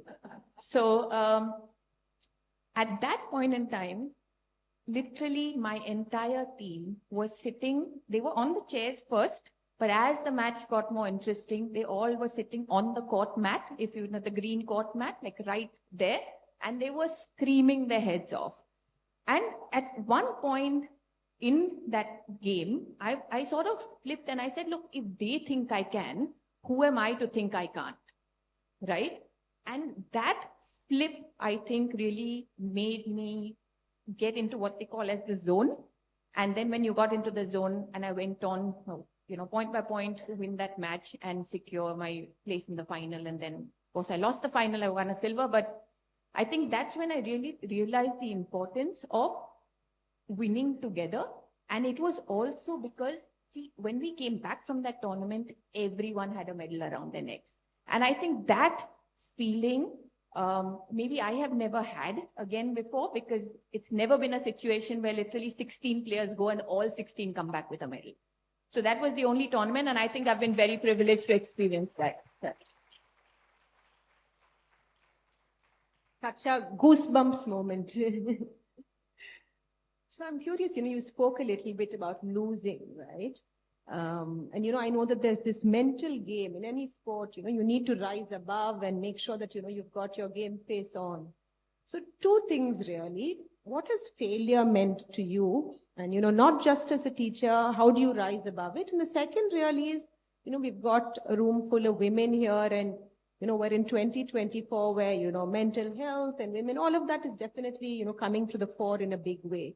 So what advice would you give our, young leaders over here in terms of managing your mental health? Well, I think everything that I say now will sound very simple because circumstances are different for different people, and we understand that. I think what gives you mental health in a sense is something that we can control. Yes, there are days and there are days where, things don't go well and, you feel in a particular way. But net, I think it's in our control, right? Our mind is in our control. And as I always say that the mind is the boss. The mind dictates everything, pretty much. But what I have found from my personal experience is to really find purpose and to find joy in what you do. And if you have that gift with you, and if you have a strong grip on that, in spite of days going up and down, you will still come back to that and find your peace. And that's the kind of peace that you want to find. It's not external. Of course, you need a good support system. Of course, life would be better if circumstances were better at certain times, but you need to find that peace within. And I think that is where I feel mental health will really sort of get sorted in many ways. Honestly, for me, I knew I wanted to play sport at a very early age. There were no decisions. There was no waiting. At the age of 3 and 4, I was doing somersaults and cartwheels, and I knew that I wanted to play sport. Not which sport, not at what level, but I found my purpose very early on in life. Some people find it early, some people find it later, but keep trying things till you actually find that place of peace and that place of balance, and then you'll be. I'm going to do a hybrid of a few questions that they've asked so that, we get the essence and more questions get done. I'm curious as well, are there any specific challenges or constraints that you feel women, be it in sport or otherwise, face as opposed to the other gender? Okay, so I'll start with sport and then I'll So when I was playing, whenever an Indian team was selected, right, they would select one women's singles player and 4 men's singles players. And this was, I felt completely unfair, right? Because there was such a big pressure on the women's singles player, whoever it was, to actually get selected. And it's not like it's now, right? So if you get selected, then you get 12 months of international badminton. If you don't get selected, then 12 months you sit in India. You're not going to get to play any tournaments at any point in time. Now, I think that I used as a challenge and as a motivation to say that I had to be number one in India. It doesn't matter, because I was so desperate to play international badminton and represent the country. And so right from when I played my under 12 nationals till when I retired. So I won 1 title under 12, number 1 in under 12, 2 times number 1 in under 15, 4 times number 1 in under 19, and then 9 times in the seniors. So literally, 16 years, I was number 1 out of 17. And that was only because of this fear that if I wasn't number 1, then I wouldn't get to play. So yes, there are challenges, and you use it as a motivation to actually, get better. In general, I think there are few things that I'd like to highlight. One is the fact that sometimes society expects us to be a certain way. And for sports persons like us, they want women, they want us to be well-behaved, they want us to be non-aggressive, they want us to be polite and respectful. But then when we get on court, they're saying, you don't have killer instinct. Right? Oh, you got too much muscle. Are if you wear a sari, what will you look like?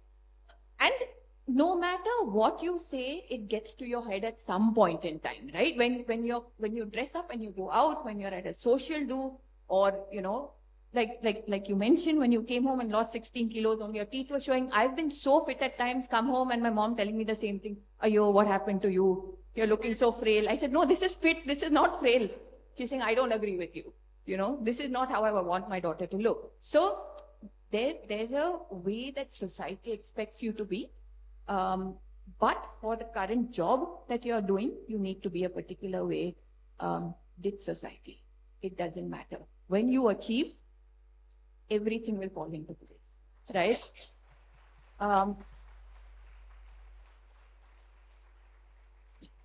So I think that is one thing. And I think the second thing is, when they say, if you want to understand a woman's mind, right? It's like somebody said that it's like a browser with some 2,500 tabs that are open and they're all open at the same time. I'm sure you'll agree with that, right? I think just prioritizing, what is to be done where. Guilt will always be there. I think no matter what you do, but I think finding the right balance in terms of, and when we say like work-life balance, so we say balance of, how ambitious you want to be, for example. It's not about equal path, right? It's about a space, again, where you feel balanced. Okay? There are days and days, again, and if you don't bring your best self, and if you don't bring your most balanced self, then the challenges are going to sort of put pressure on you. And that shouldn't be. So I feel as women, we do have this challenge, but look, you can do anything. Especially, these days they say there's a difference between being assertive and aggressive, and women are the ones who are always, learn to toe the line and walk that tightrope. So I think, yeah, that helps. You said you started very early, right?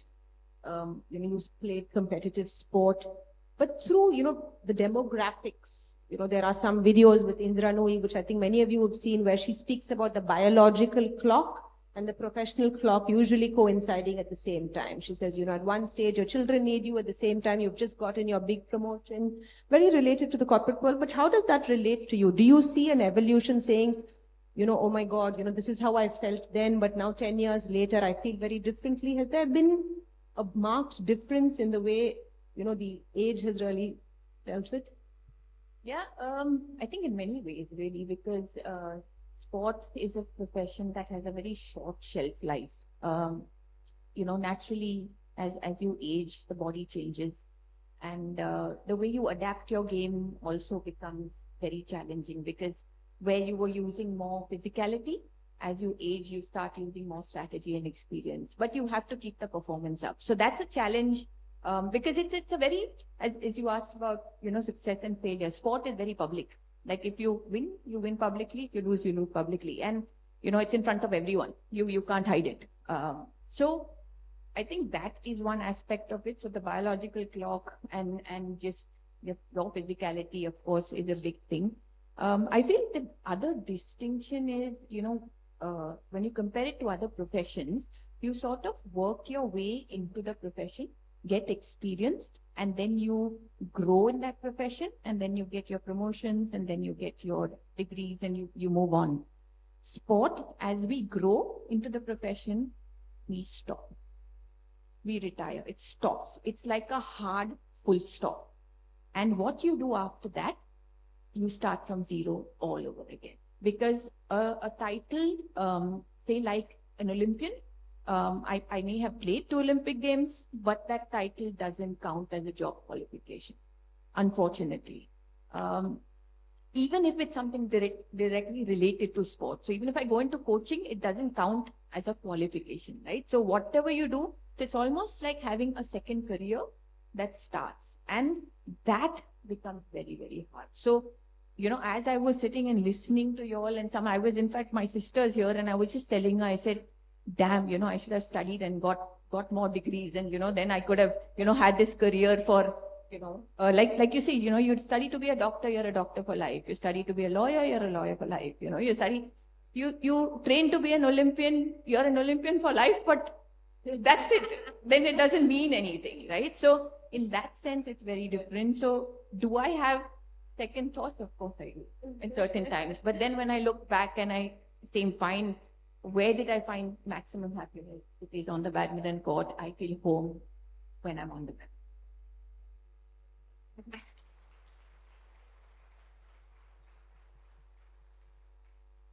So, they say every achiever in any field tends to have certain non-negotiables.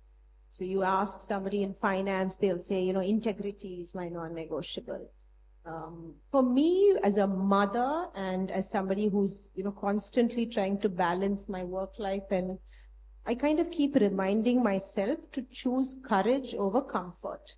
Because it's always, the easier option is to say, let me not make this business trip, or let me not have this uncomfortable. So I keep telling myself, courage over comfort. So I'm curious to know what is your non-negotiable and some mantra that you perhaps your aha, which want to leave the audience with. I think my non-negotiable, again, was I have a 10-year-old daughter as well. So whatever we've experienced, sort of try to pass on to our kids. And for me, I think the 3 things: so you do the right thing, which is you strive for excellence, try to be the best that you can be. The second thing is do it with the right people. Find the right people around you. And the third would be to do it the right way. Integrity, ethics, absolutely no compromise on that. So these 3 things, I think all are equally important. And that is what my non-negotiable was when I was, training and playing, and even now that I follow and I try to pass on to my daughter. And I think just to leave you with what I feel, to say that, if you meet, if you come across challenges, look them in the eye, right? And then give them a little wink. And when, try to expand and grow when the world is asking you to shrink. I think this is the message that I'd like to leave you with. Feel empowered, take accountability, take responsibility, but very importantly, as you mentioned, have the courage to be uncomfortable, because being a woman who has to manage so many different roles, most days you will be uncomfortable, but that is the norm, and that is something we should be proud of and wear it like a battle scar and just carry on.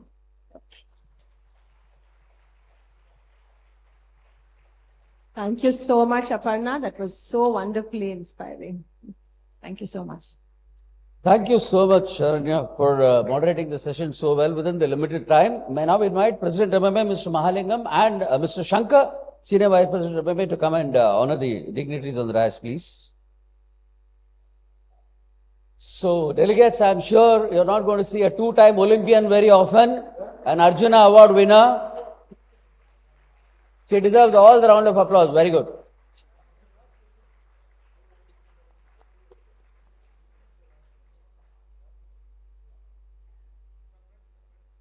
Thank you.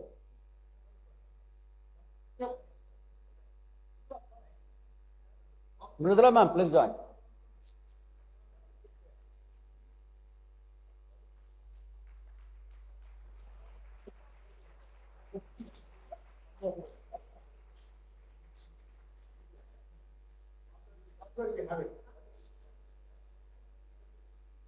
A big round of applause to Ms. Sharanya.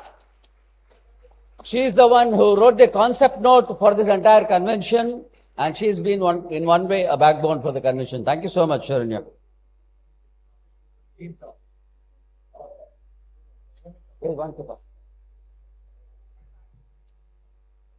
So as my team gets this stage ready for the next session, a very, very interesting title, a theme for the next session, hashtag like a boss. So we have once again celebrity women, two celebrity women joining us on the dais now. Just give me 30 seconds before I call them on the dais.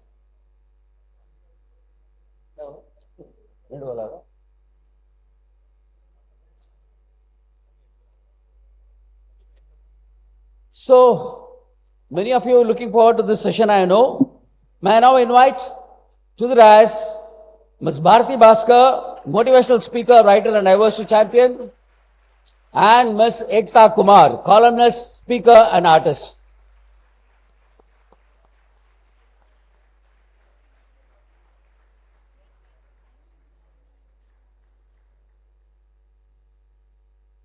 Thank you, both of you, for joining us.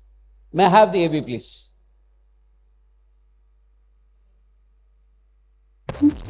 Miss Bharati Bhaskar, a Tamil orator, is renowned for her participation in various talk shows on TV.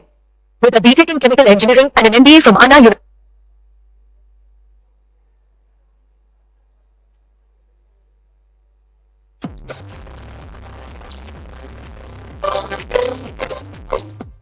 Miss Bharati Bhaskar, a Tamil orator, is renowned for her participation in various talk shows on TV.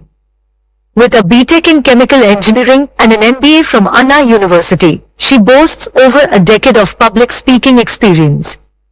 Formerly a vice president at Citibank Chennai, Miss Bhaskar's oratory journey began in school, leading to appearances on various programs, as well as on debates hosted by Mr. Solomon Papaya.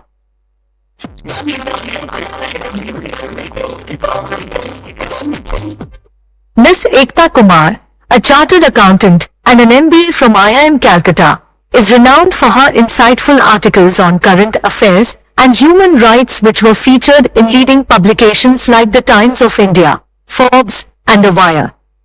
Formerly a news anchor for Times Now, she hosted primetime shows and is now an UVP Fellow, collaborating on projects within the European Union to promote SDGs and human rights. As the National President for Gender Lens Investing at WICCI, she empowers women entrepreneurs. Her short story, Gods Who Drown, was longlisted for the Commonwealth Short Story Prize 2020. Miss Ekta loves exploring visual communication, and her work was exhibited at the 2017 Pune Biennial.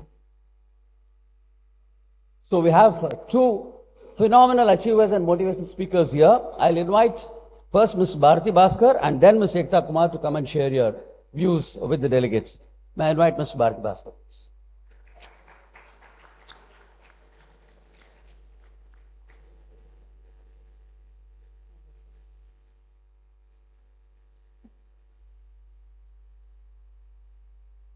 யாராவது bell அடிப்பீங்களா?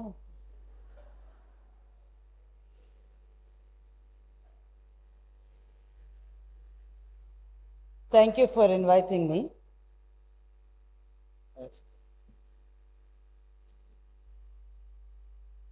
I think for the first time I'm going to be on stage without our moderator cautioning me about the time. But, anyway, so Ekta, don't worry, I'll try and kind of keep it to the time. So for this session, I've been given 3 specific key perspectives to be discussed. I think I'm going to get into that straight away. And I'm really not going to talk about my journey because maybe we'll kind of explore that through questions. So the 3 key perspectives that have been given for this session, like a boss. I really like the title of the session. Thank you for choosing that. And I loved your session. I think that was wonderful, ma'am, and I think kudos to you.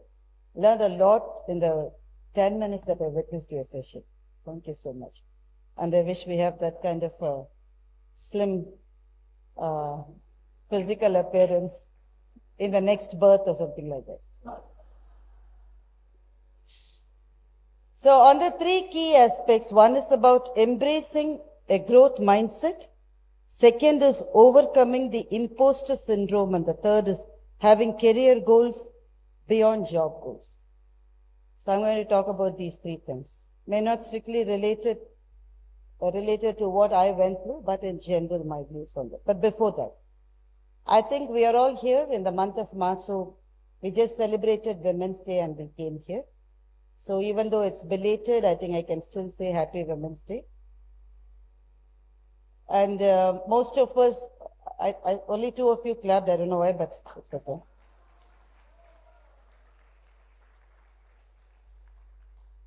I'm glad men also clapped, so thanks to them as well. So on the Women's Day, all of us, or every woman in this room, would have received in our respective WhatsApp IDs several pictures of roses.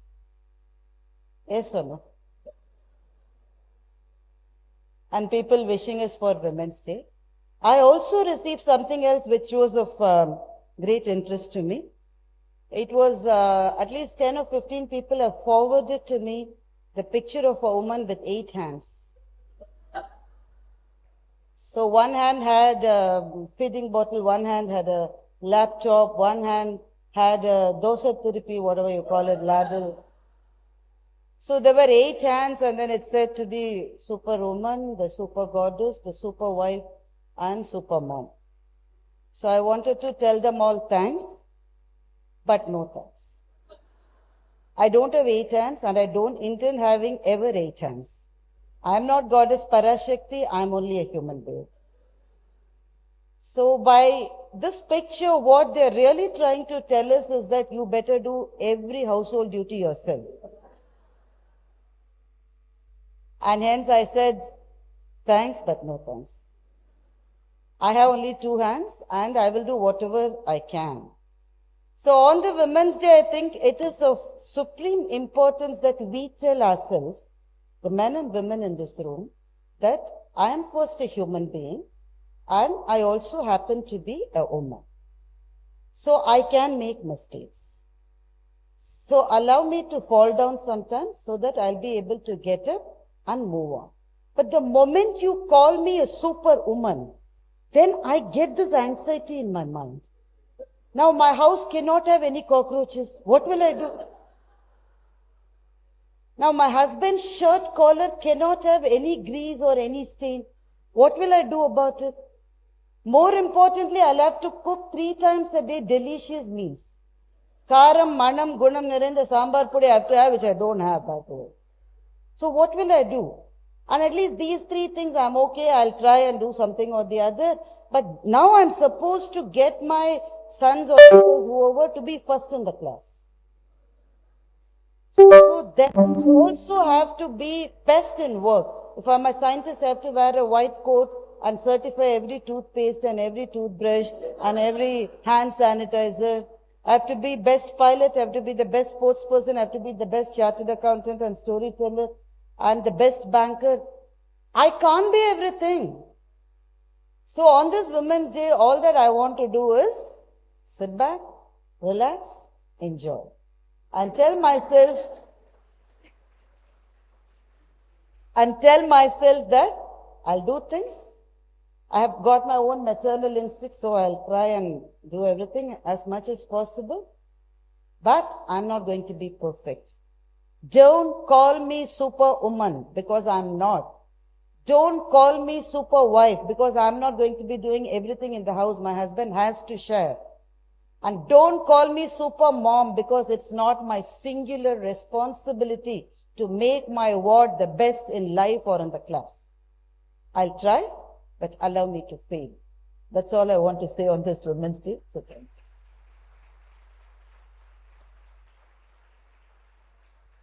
The 3 points, and very quickly because I'm mindful about the time that's given to me.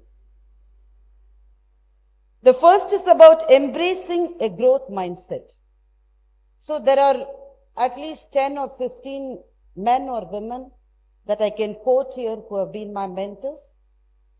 For example, Mr. Ajay Banga, I had the privilege of working with him, not directly in his reporting line, but in the same organization, in the same flow, when he was with City and he was in Chennai.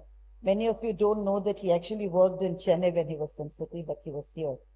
So I was with Ajay Banga in the team, and then at his farewell, when he was moving to US, and they say rest is history. So after he moved to US, rest is history.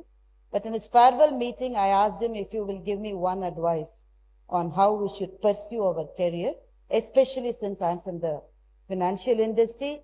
He gave us one piece of advice, which is upfront bad news to your boss. This is the advice that he gave me, and I followed it till whenever that was possible. So many mentors like him, many women role models. But I'm going to talk about somebody quite unusual in a forum like this, and I'm going to talk about the subject on embracing a growth mindset.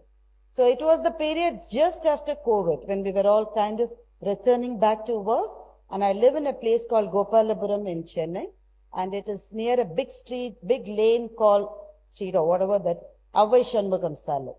So Anna Lakshmi Akka runs a idli shop in that place. So it's very close to my house, so I take a look at her every day.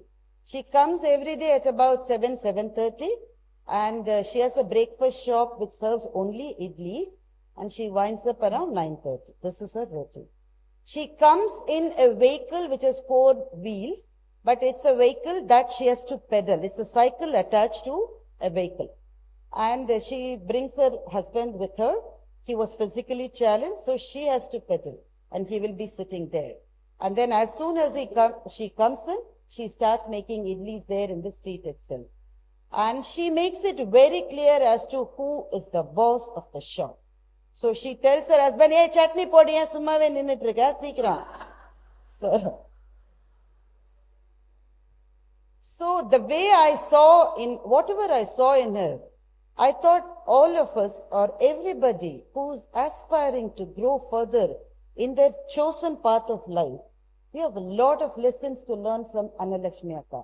And I did really try to learn. I don't know how successful I was, but I did really try to learn. So Anna Lakshmi Akka starts making idlis, and as soon as she starts the process, 10 or 15 men, apart from the regular customers, will just line up there. And she says, I'll throw hot water on you.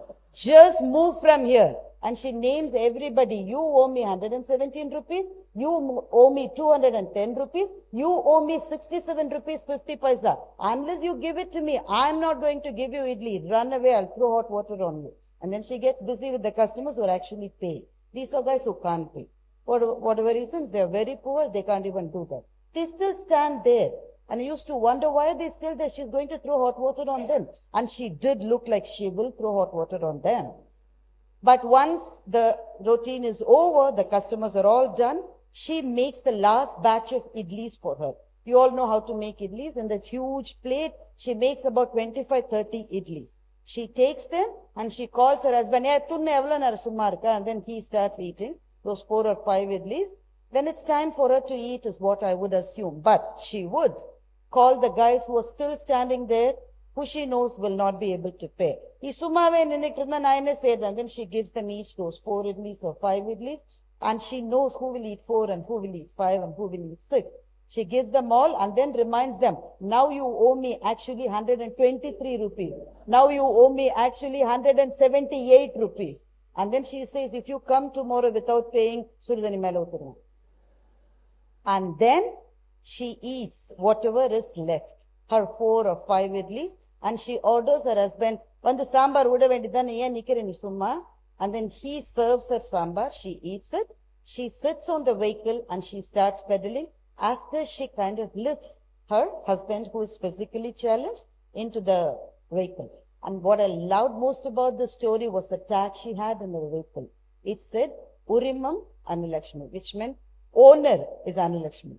She was unapologetic being in declaring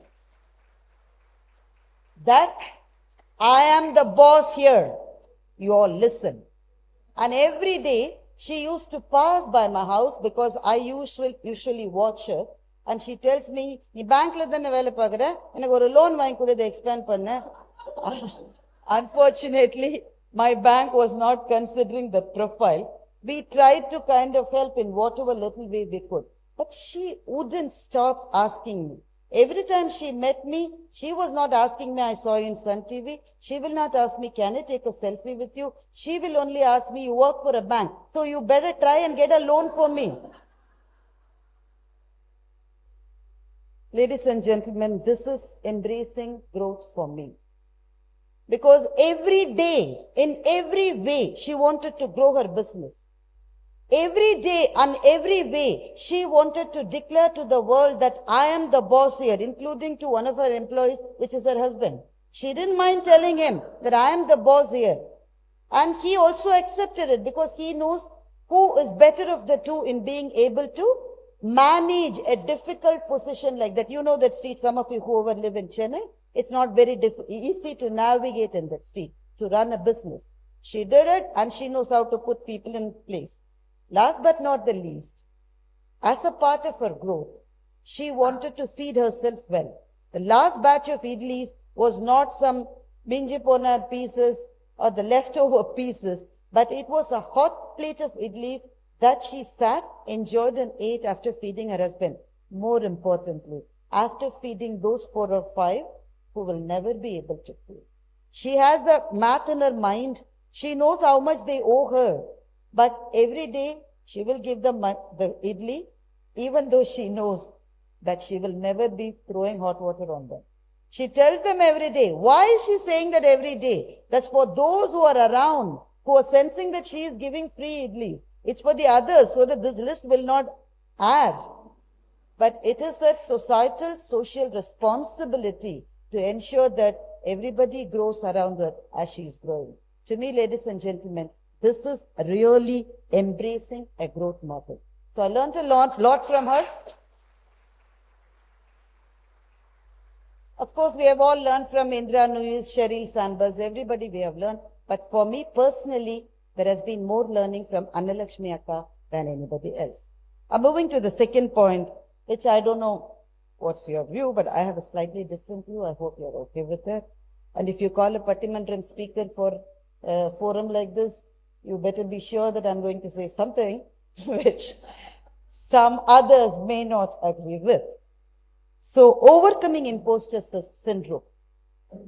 So, imposter syndrome, I'm sure this term resonates with everybody. It is defined. And organizations repeatedly talk about it when they have their performance conversations with women leaders, especially women leaders in the middle management and in the senior management positions. They say that they ask us, are you suffering from this syndrome, imposter syndrome? So what is imposter syndrome? Having risen to a position which is of some critical importance, not too critical, but which is of some critical importance in the organizational hierarchy, they say that women start questioning their own abilities of, am I the right one to be here? I don't think I'm good enough, but I've been still put here. I'm here. I don't think I'm good enough. So they develop an anxiety around this, and this is what is named as imposter syndrome. What do you all think? I think The imposter syndrome is another HR jargon which is thrust upon women. I don't think there is any woman who truly believes that I am not deserving to be in the place that I have really struggled to occupy. Ladies and gentlemen, I have a privilege, especially in the last 1.5 years after I moved away from my bank, to be traveling to the second tier, third tier, and even villages in Tamil Nadu, constantly to colleges and schools. I meet students, especially the girls and their mothers. Everyone is ambitious. Everyone is willing to go that extra mile. They want to occupy positions of power and importance. They don't want to lead the lives that mothers and grandmothers have led, of being submissive, of going to their husbands for buying a pottu or a salwar kameez or a hairband. They don't want to lead a life like that. They want to progress. I see this constantly. And what I don't understand, maybe somebody should explain to me what it really means. After all the struggles, when you have come to the path and you're in the direction of where you want to go, are you going to feel that I don't deserve this? Not really.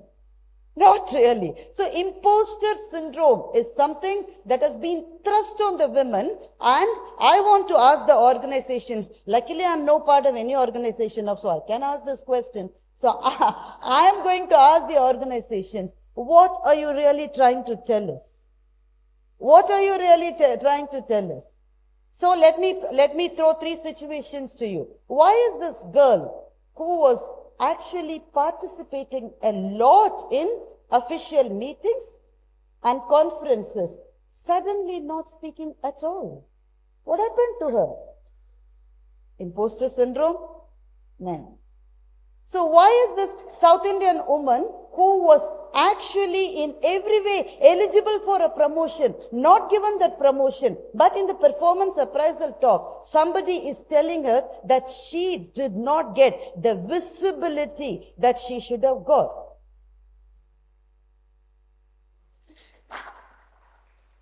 And why is the woman of color who was passionately pursuing a project was suddenly removed from that project and put somewhere else? So when these 3 women that I spoke about and several other women now go back to the appraisal desks, they are told that you probably have an imposter syndrome.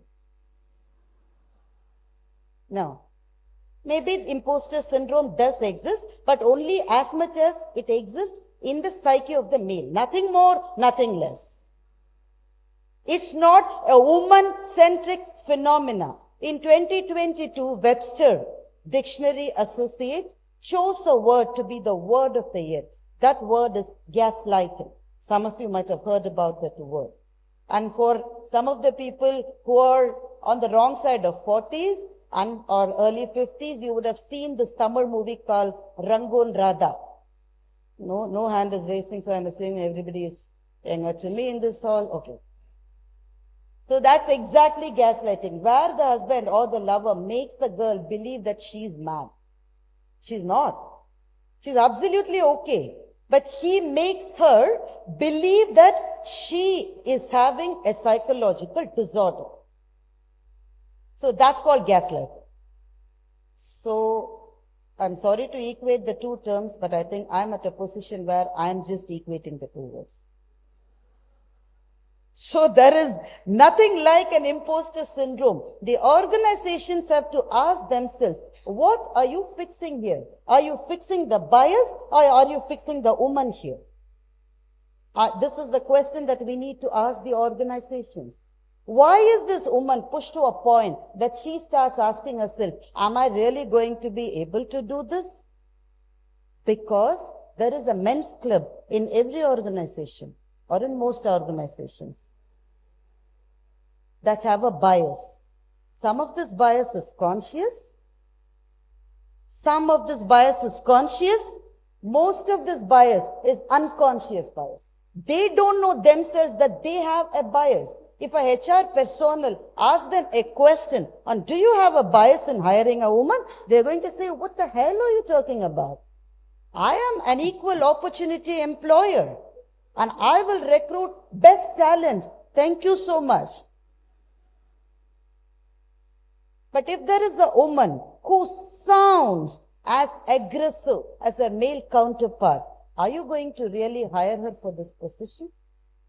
If there is a woman who won't be able to join your networks because she doesn't smoke or drink, are you going to kind of hear her out as much as you hear from the male colleagues? So, if at all a woman is pushed to a position where she believes that she won't be able to do it, you can't blame her for that. You will have to blame the cultural and the historical reasons around her that are really putting hindrances in the path of her progress. So let me share this with you quickly. I, as a leader in my organization, went through about 5 years as the operations head. That was the time when RBI put in a lot of regulations to be implemented by the financial institutions. So every week there will be a regulation. So every Monday, they won't wait till Monday because most of the regulations come on a Sunday night. So we have this terrible Monday syndrome, not because we don't want to go to work, but we were checking what is the regulation that came on Sunday night. So we have to form teams because we have to comply with the regulations. We can't be some organizations which say, I won't comply, so we have to comply. So we have to get teams to adhere to the regulations, right? So I call a team of people about, let's say about 10. I'm just taking a hypothetical number. 7 guys and 3 girls. So I ask them, guys, this is the project. We have to comply within the next 60 days. That's all that RBI has given us time for. Now, who's willing to be the head of this project? What do you think will happen? All 7 guys will raise their hands without batting an eyelid. What about the 3 girls or ladies or women there? They have been called there because they are eligible. I'm not going to call somebody because I need a woman representation. Now, there is no time to think about all representation here. I have to comply. So I'm calling them. So I'm just going to stop for a minute till Preeti settles down. Hi.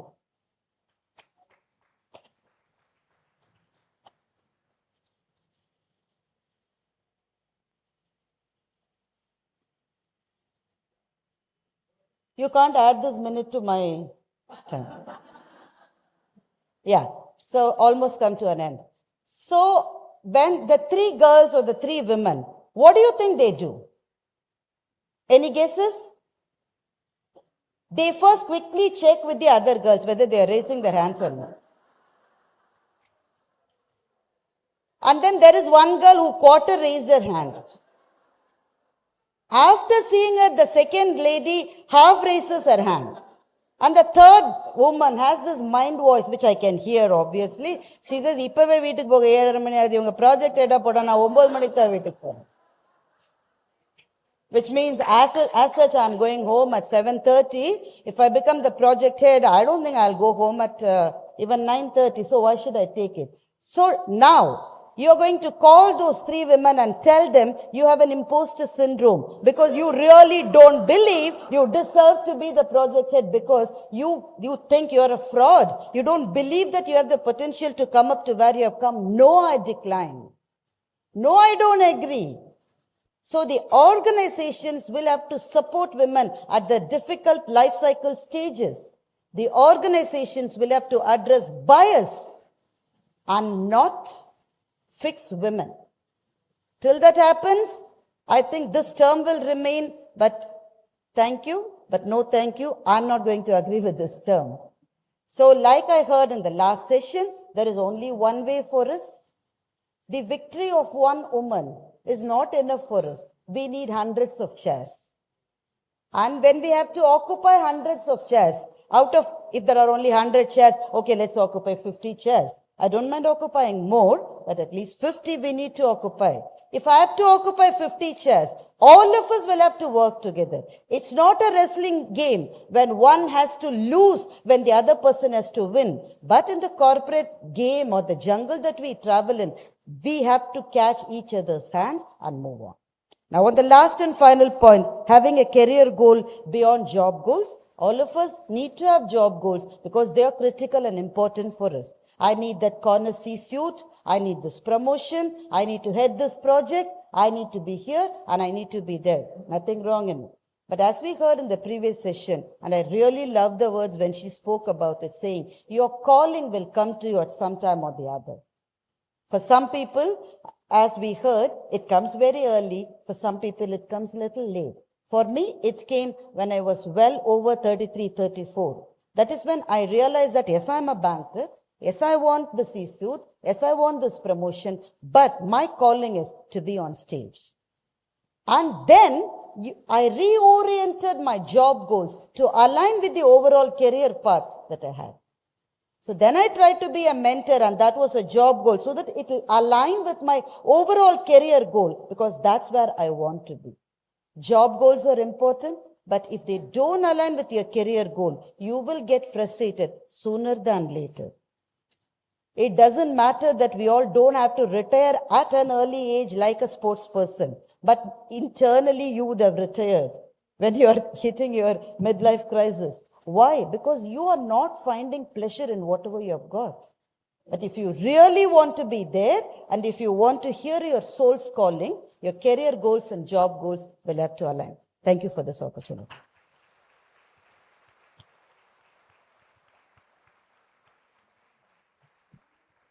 May I request Ms. Ekta to come and share her news, please?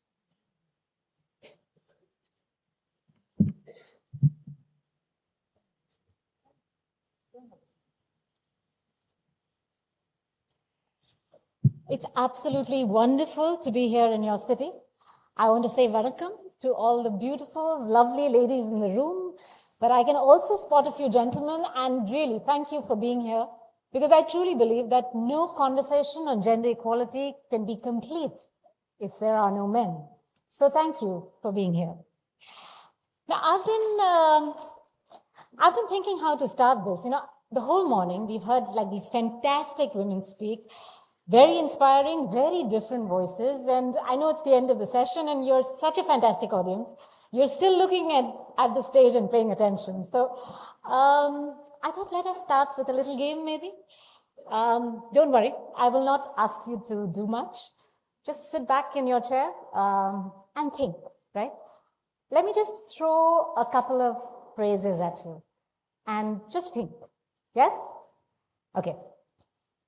A very sincere class teacher, an angry police officer, a young, dynamic CEO, a trusted, very responsible nurse, an overworked, overtired doctor.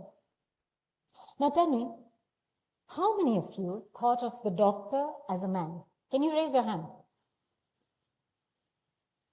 This is such an enlightened audience. How many of you thought of the doctor as a woman? I love this. This is just fantastic.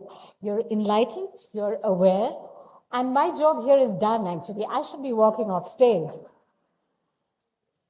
How many of you thought of the police officer as a woman? The point is, we have these stereotypes in our head. We have these ideas in our head, which are difficult in some sense to shake off, right? And where do these ideas come from? It is like someone was mentioning, right? Years of social and cultural conditioning. This session is called #LikeABoss. When I read it, and I have to confess, despite doing so much work on gender and all of that, when I read it, my 1 second reaction to think when I read the word boss was a man. I'm absolutely ashamed to say it. But my thought was a man. And then I corrected myself to say, what is wrong with you, Ekta? You're going to give a speech and then I thought about it a little more. And I said, no, it's not your fault. The fact is, if you look around in the corporate world, most of your bosses are men. You look around in the political world, most of your bosses are men. You look around in most spaces, you look at everyday things. Things are made by men. They're everywhere. So then I told myself, don't feel so bad, it's fine. And we have to get over this and find a way to change mindsets. Now, I know we're really running out of time and I would like a little bit of interaction. So I'm going to keep it a little short, but I do want to leave you with one thought. How do we change mindsets is a very long conversation. I mean, you change policy, you have better training programs, you have awareness, you have education, you start at grassroots level and all of that. I mean, this is stuff that all of us know in some sense. But today we have limited time, so I want to leave you with really one thought. If you had to change one thing, just one thing about yourself, what would it be? To change one thing so that you can be the boss, so that you can lead. It doesn't matter. You don't have to always change the world. It can be something really small. It can be something that matters to you. It can be something you're experimenting with. But ask yourself, what is stopping me?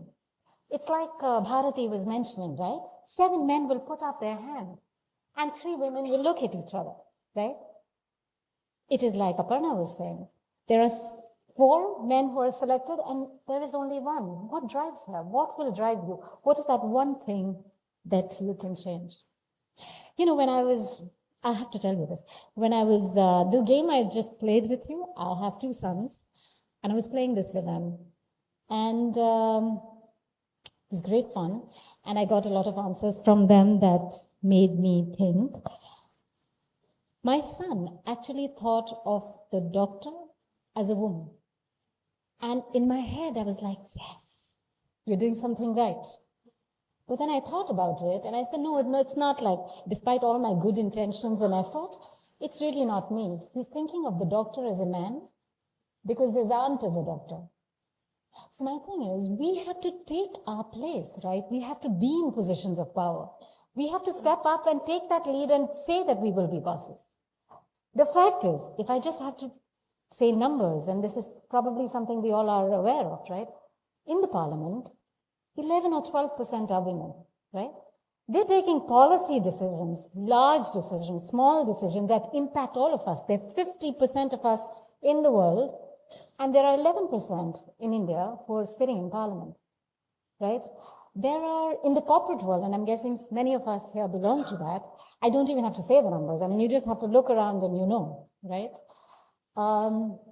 In the world, we all know when there is war, it is actually the women and children who are disproportionately impacted. And yet, and shockingly, at the United Nations, at all these peace brokering kind of deals that happen, less than 3% women are sitting on that table to sign those deals, to negotiate those deals. And then you wonder, there is absolutely like we have no voice. You look at agriculture. You look at the fields, and I don't know, I'm sure we've noticed, right? Most of them are women. 75% of the laborers who are working on the field are women. How many of them do you think own the land that they're working on? There is hardly an opportunity, and there is a pressing need. I think there is no doubt about that. So the point I'm making really is that it is up to us to have the courage, to have the greed, to have the ambition. In the morning, I don't know if you remember, there was the lady from the Hindu who used the word stubborn. I absolutely love that word. You have to be stubborn and you have to make that change and say, I will do it. Very often they tell us, as women, we are not that confident. As women, we tend to underplay ourselves. As women, we're not that ambitious. It's always family and children and something else that is distracting us. But my point I'm trying to make is, we cannot be only complaining about equality. At some level, we cannot only say this needs to be done and not be able to do something about it. And which is why the hashtag like a boss is extremely relevant. It is, so again, to wrap up, I just want to leave you, just if you can take away from this, just that one thing, which is individually very different from all of us. What is the one thing that holds you back? What is the one thing that you can change? When my son gave me that answer, I was thrilled. But I do hope that that answer will come up more and more in the next generations if all of us here make an effort to step up and take our place at the table. So thank you.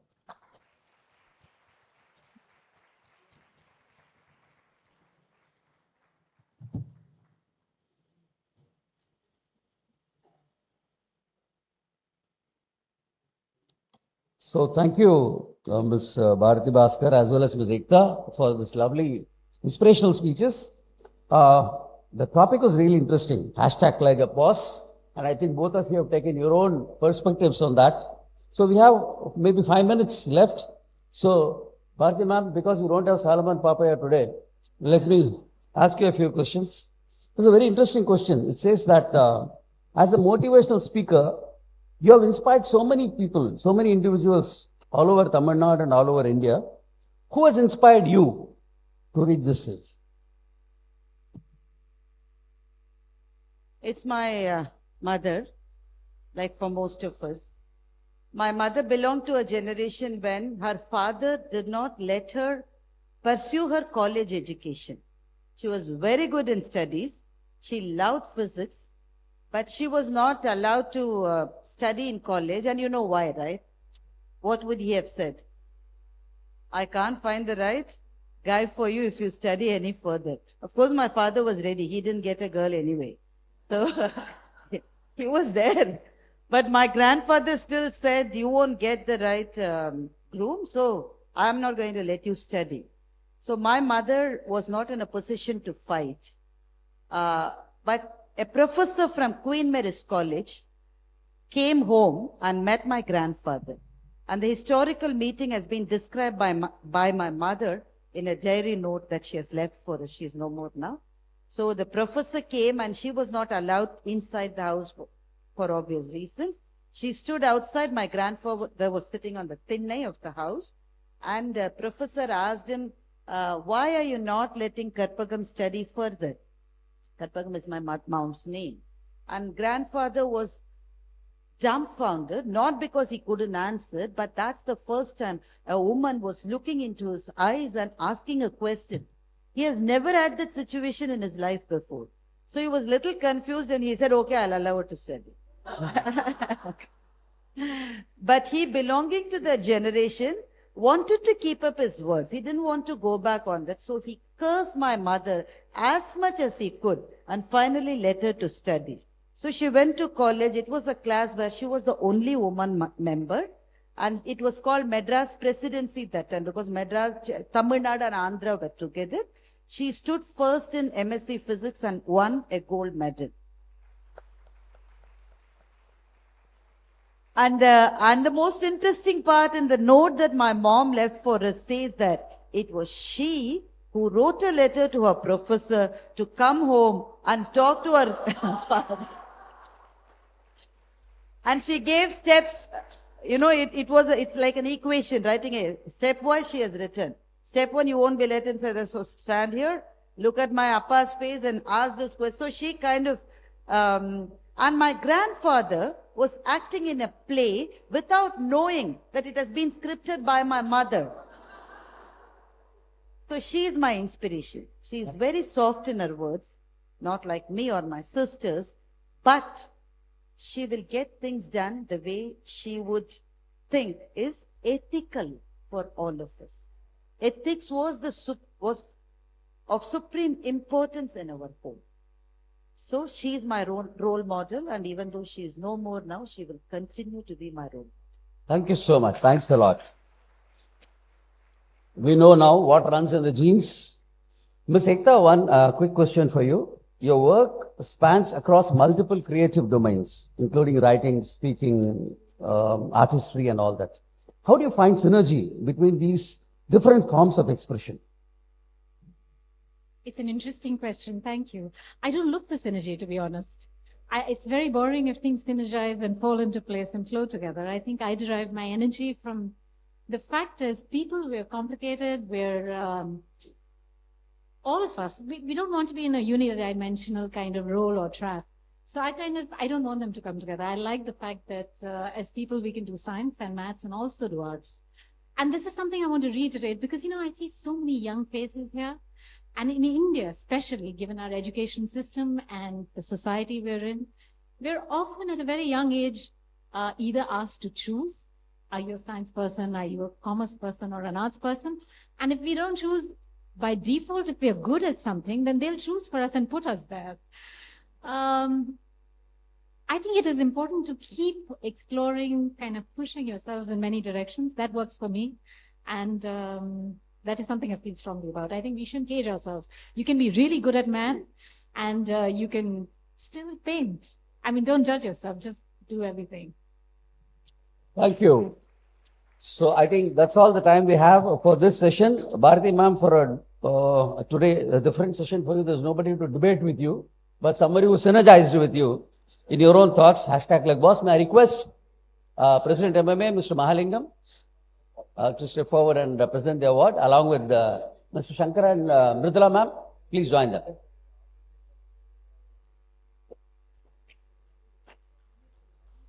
So I don't know how many of you have read Ms. Bharati's column in today's Times of India about Thirukural. Any of you seen this today morning? It was about friendship. So thank you so much, ma'am. Continue to write Thirukural and engage.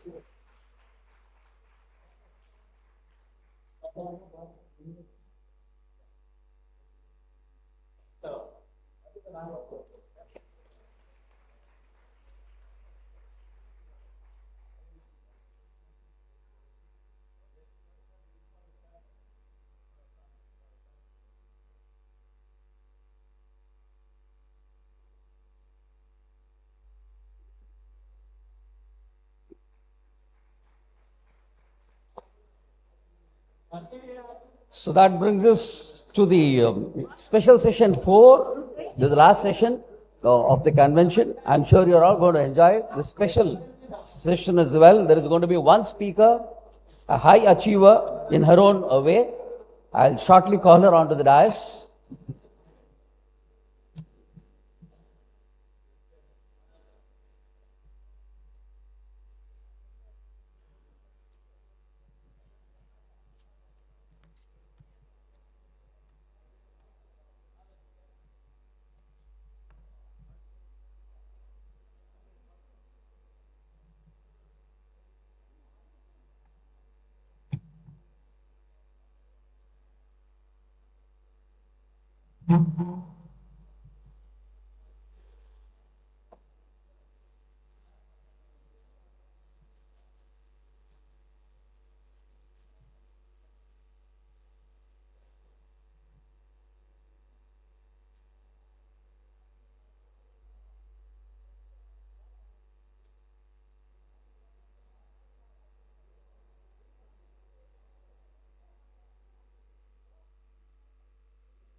So ladies and gentlemen, join hands together to welcome Ms. Preeti Srinivasan, founder of Soul Free.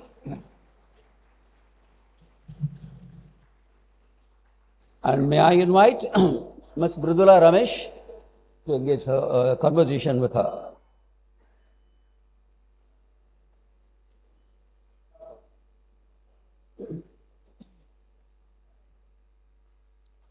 Thank you, Ms. Preeti, for making it here this afternoon to be with our delegates.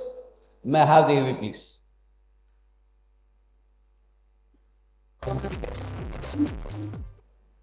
Ms. Preeti Srinivasan, born in 1979, led the under-19 Tamil Nadu women's cricket team to national championships in 1997. A life-altering accident left her quadriplegic. She co-founded Soul Free, which advocates for spinal cord injury rehabilitation and awareness among Indian youth. A former state champion swimmer, Preeti excelled in various events. Graduating with honors from Upper Meridian Area High School, USA, she pursued a bachelor's in medical sociology from the University of Madras. Soul Free aims to transform the lives of persons with disabilities, earning her numerous awards, including Vijay TV's Ray of Hope and the Femina Pen Sakti Award. She has also been honored with the Kalpana Chawla Award by the Tamil Nadu CM. May I request Mr. Mridula Ramesh to take this session forward? Video is there?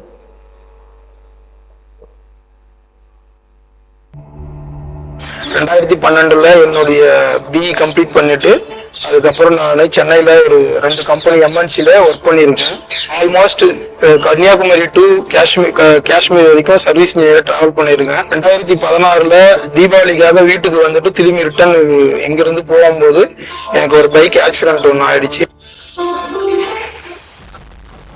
Bike accident ஆன பிறகு பெட்ரிட்டன்லாம் இருந்தேன். After சோல்ஃபீல்ட்ல நான் join பண்ணி treatment எடுத்ததுக்கு அப்புறம் எனக்கு வாக்கர்ல ஏஞ்சி நடக்க முடியுது. 2 paraplegic girls I knew. They were cooking, they were cleaning from their wheelchair, but they were told that they are a shame, a burden, and a curse, and poison was left next to them, and they drank it and passed away. Then I couldn't imagine all over India what must be happening. So I said, even if there is one person that I can help, then I'm going to do that, and that's how Soul Free started. Namaste, I'm Preeti Srinivasan. At the age of 18, I had been chosen in the top 2 percentile of the student population in the US. I became the under-19 Tamil Nadu captain in girls cricket. I had gone for a college excursion to Pondicherry. We were playing in about 2.5 feet of water, and I stumbled. I knew I was going to fall, so being a seasoned swimmer, I dove in face forward. Life as I knew it was over in that split second. Training 6-7 hours a day to being told that you're going to be a quadriplegic, you're never going to be able to move anything below your neck is not an easy thing for an 18-year-old to just absorb. If a person with spinal cord injury is given training in how to take care of themselves physically, psychologically, and from a socio-economic perspective, they can lead a normal lifespan. That's where Soul Free comes in. The government of Tamil Nadu has recognized the value of our work. They gave us a building. Today, we have successfully constructed a 20,000 square feet integrated spinal rehabilitation center. Inspire will provide holistic, integrated treatment options. இந்த improvement சோல்ஃபீல்ட்ல சேர்ந்ததால மட்டும்தான் எனக்கு இது சாத்தியமாச்சு. Next பேரா Olympic கேம்ல நான் participate பண்ணணும்ன்ற ஒரு தாட்டும் இப்போ last 6 months அதுக்கு ப்ராசஸ் பண்ணிட்டு இருக்கேன். We need India to join hands with Soul Free and ensure that our ultimate vision that nobody, no man, no woman, no quadriplegic, no paraplegic, that nobody is forced to commit suicide because of a physical condition they have no control over.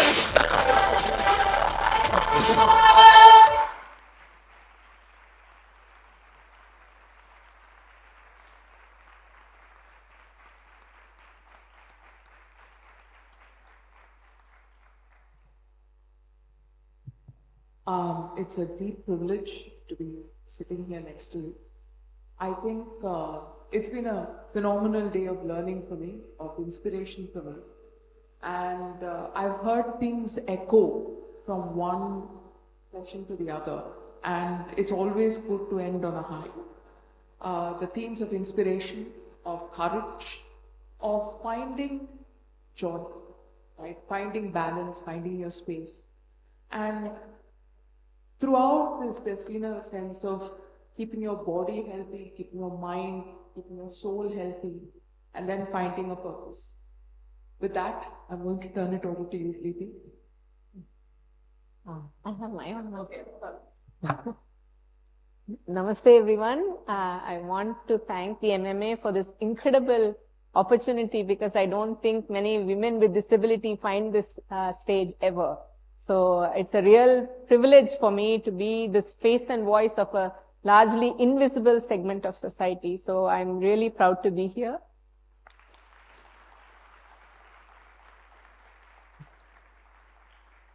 Most of the women managers here, I would like to ask, how many women with disability have you employed ever in your career?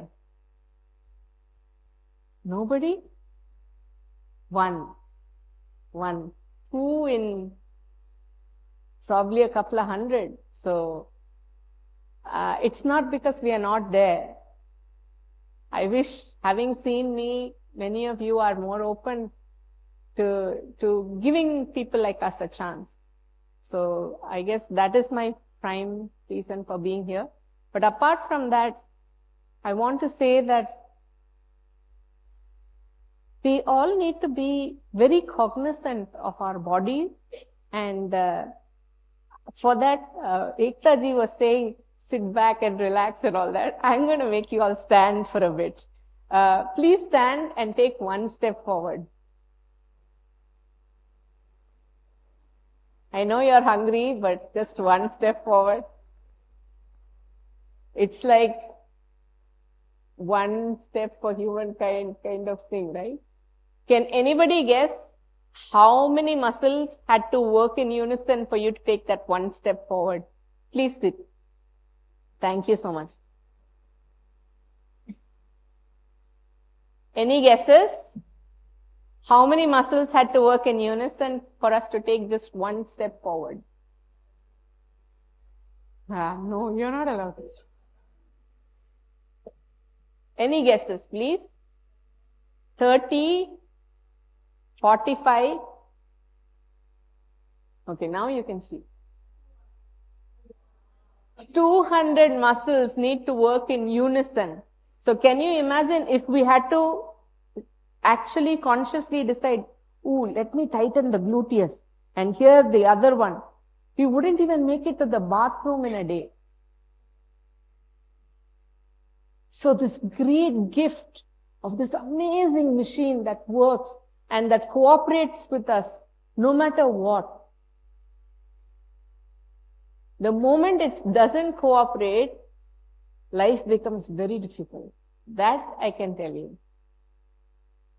Even if we sleep late and wake up early, even if we don't eat properly, even if some of us even harm ourselves by getting into addictions or anything like that, it continues to cooperate.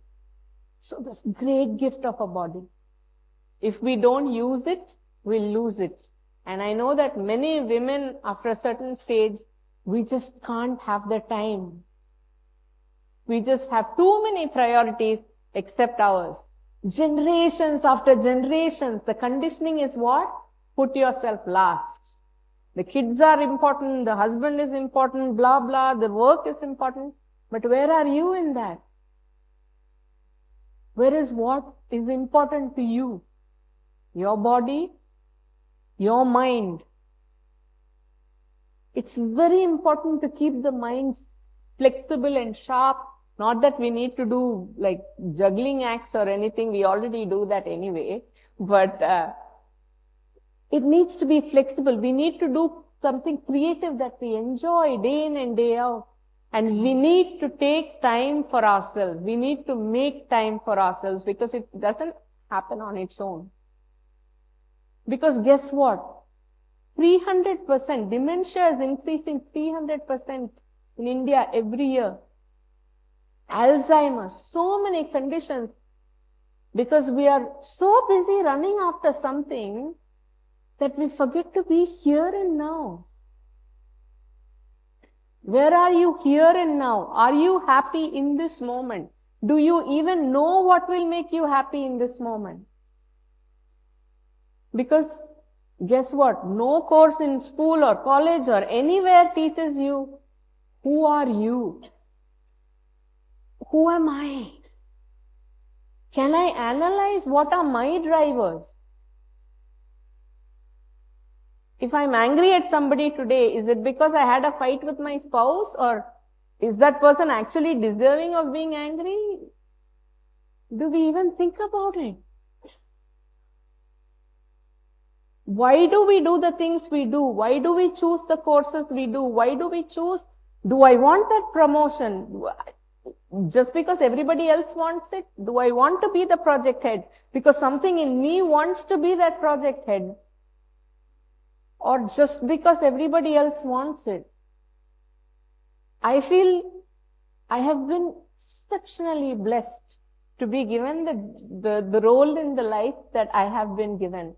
Because many of the things that confuse you, many of the things that challenge you in your life, don't challenge me at all.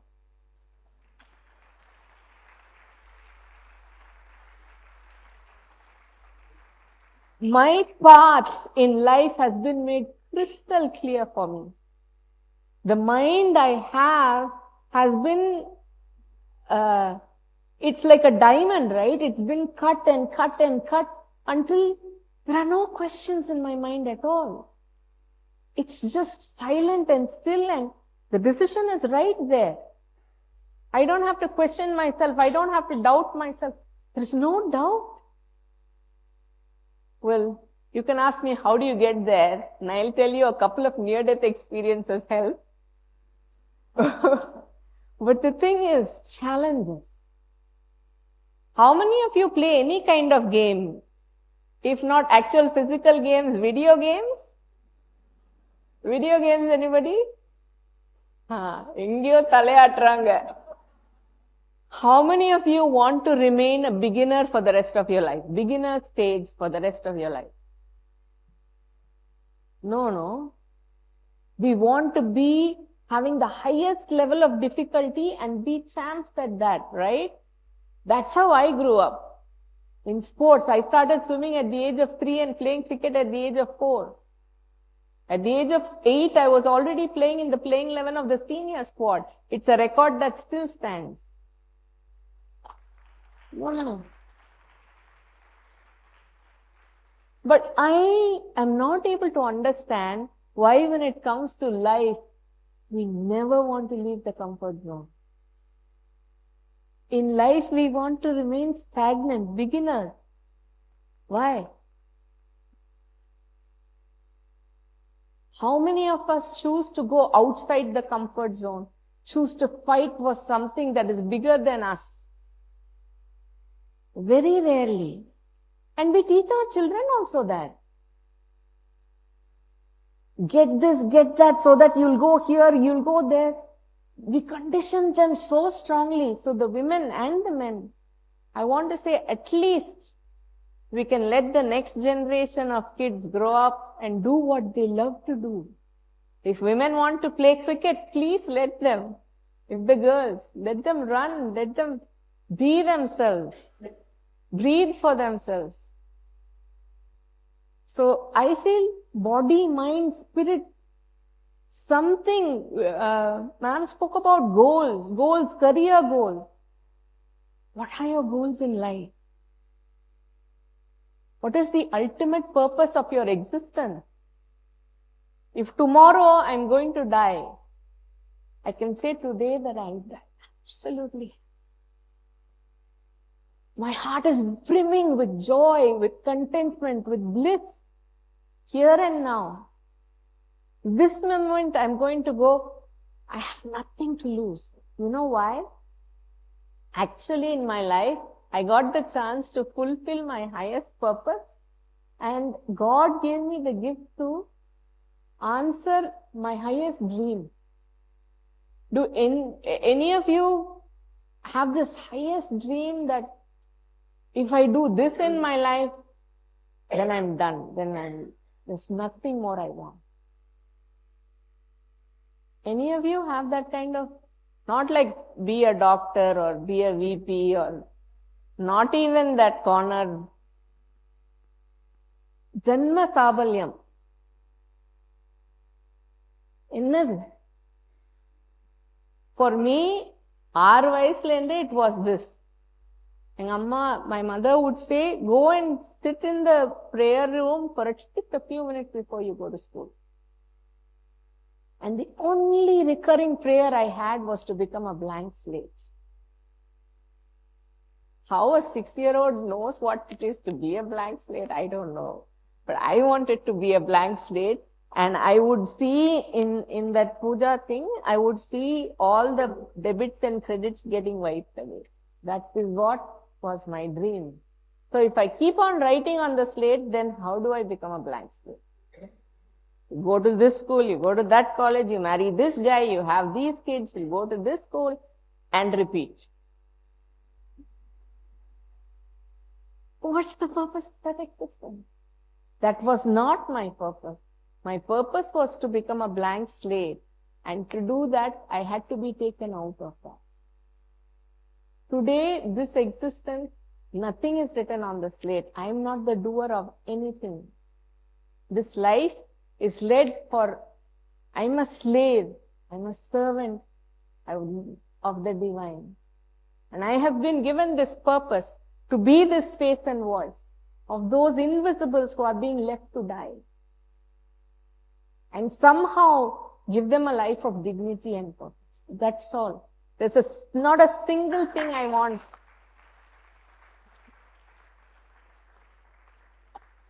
Not a single ambition I have on this planet.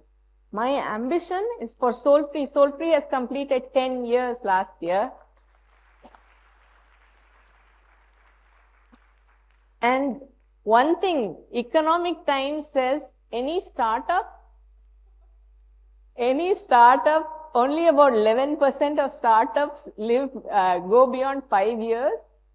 And in startups, if you want them to be going beyond 10 years, only 8%. And to this, you have to add that startup is not profitable. It's a charitable organization. And then you add that the CEO or the founder of it is a quadriplegic. Now you do the math. Is there any percentage? I think it will be in the negative 800 or something like that. So this startup has thrived to the extent that we are supporting around 3,000 families of people living below the line of poverty and facing a lifetime of paralysis ahead of them because spinal cord injury has no cure. So this is what Soul Free is doing, and we want to ensure that every person with spinal cord injury gets to live a life of dignity and purpose. And that's also my greater purpose, to ensure that nobody dies and everybody has a chance at a life of dignity. And that is why I would, request all the women here to at least every year try to employ one woman with disability. Because guess what? Only 6% of girls with disability even get to go to school. The schools are not accessible. There are no accessible bathrooms. When you heard in the introduction that I was in the top 2 percentile of the American student population, I could have gone to Princeton or Yale or maybe even Harvard. And to join a correspondence course in India, I was told, you know what? Why do people like you come to study? There are no lifts, no ramps, don't join. Correspondence course. How enlightened we are. So now I can say that I kept fighting, and beyond the bachelor's degree, I also completed a master's, and I'm about to.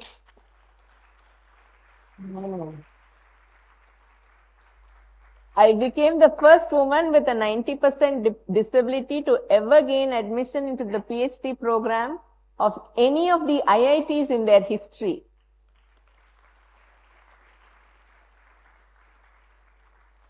So I feel sometimes I'm like a battering ram. No, I go and hit my head against closed doors, but now that door is open for others. And I want many, many women to come behind me. Thank you.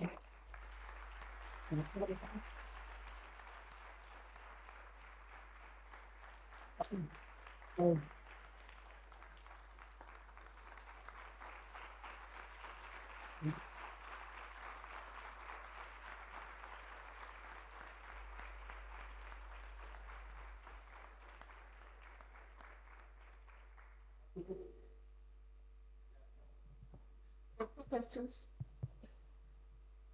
Wow. Just wow. I think we talk of purpose, and sometimes it's very serendipitous that the last session so truly summarizes everything that so many of you have said today. Justice Srimati, you talked of not letting things come in the way of your purpose. I think that is the message we got loud and clear. I think Nirmala mentioned being stubborn. He spoke of being a battering ram.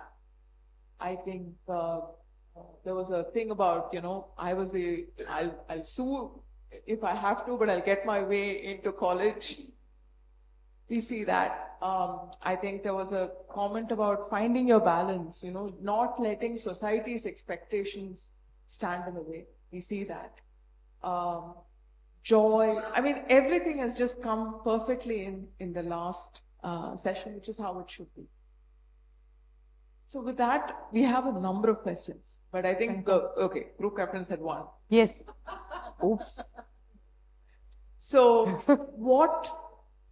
I think now our minds are open. What is the one thing that you feel your life has to teach? If the women here, the men here have to take away one thing, what is it you would like them to take away? And the people listening also, of which my daughter is one. See, when I think about all the things I cannot do, I cannot sit, I cannot stand. If you keep my favorite pizza in front of me, I can't take it and eat. I can't eat the food in front of me. So when my mother had to be in hospital, I had to starve for 4 days because there was nobody to do the most basic things for me.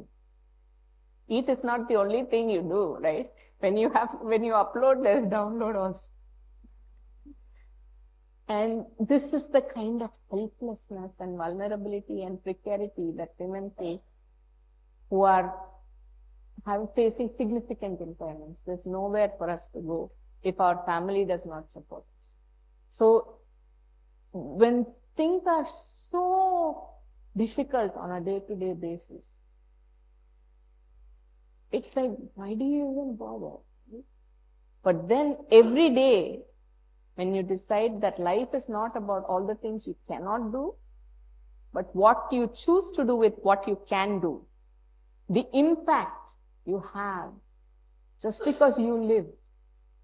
I can say this broken body is serving 3,000 families. What is the impact you have made?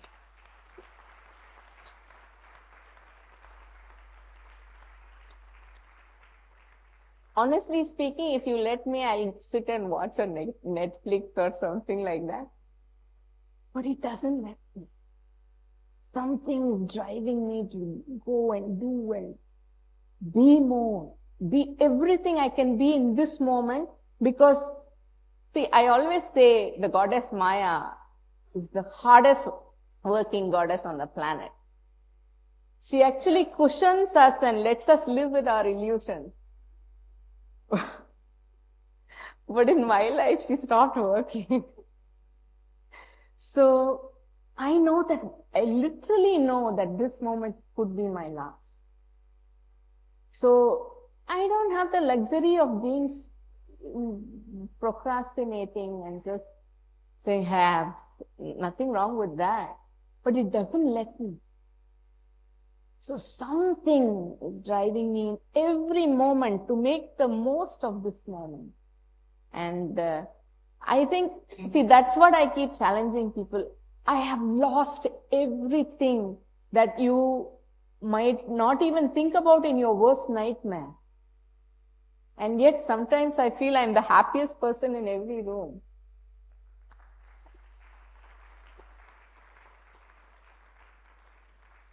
So what do we have to lose? Why can't we just live and shine and spread the world with full of love and laughter and light? Because that's what we are.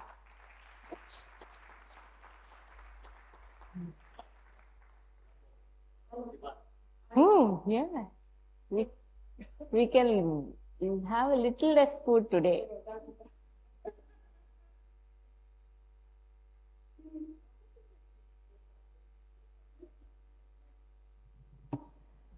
The other thing that you spoke of is the role of family. I think that's a theme that has come through throughout. Can you speak a little bit about that? Yes, absolutely. My parents, I'm an only child. The first 18 years of my life, not even the shadow of failure touched it. But after what happened to me, I went through a long phase of feeling sorry for myself. I was like, why me? All my life, I have worked so hard. I have, trained 6-7 hours a day to find this, to fine tune this Olympic level fit body. Now I can't even move my little finger. How can that be? What kind of justice is that? And then my father told me, Innada, Vodangudana, just this body. Everybody's body is going to go. If not today, 5 years from today, 50 years from today, whatever. So why don't you see this as a gift that you have been given in fast forward? Try to go within. You've been given this great opportunity because people have to retire to start meditating, right? So this great gift to go within and see if you can't find something that can't be taken away. Can't be taken away by time or circumstance. And I really believe now that my father is my first guru. And my mother continues, like she's 72 years old. And I think of it as a kind of an incarceration for her because at 72 years old, she's still my primary caregiver and I can't give her a retirement. I can't imagine my life without her. And so she is my best friend and they have been always for me. See, the 12 years of school, I went to 9 different schools in 3 different continents. And I can tell you, it sucks being the new girl in school all the time. But my parents were always my grounding factor, my anchors, whether I was in the US and fighting racism or in the bed fighting myself. Because they gave up everything so that I may live with dignity. My father quit his work, we shifted to Tiruvannamala, we went back to our spiritual roots. And the greatest gift they ever gave me, they never once said, look what you have done. You've not only destroyed your life, you have destroyed our lives along with it. They never once blamed me.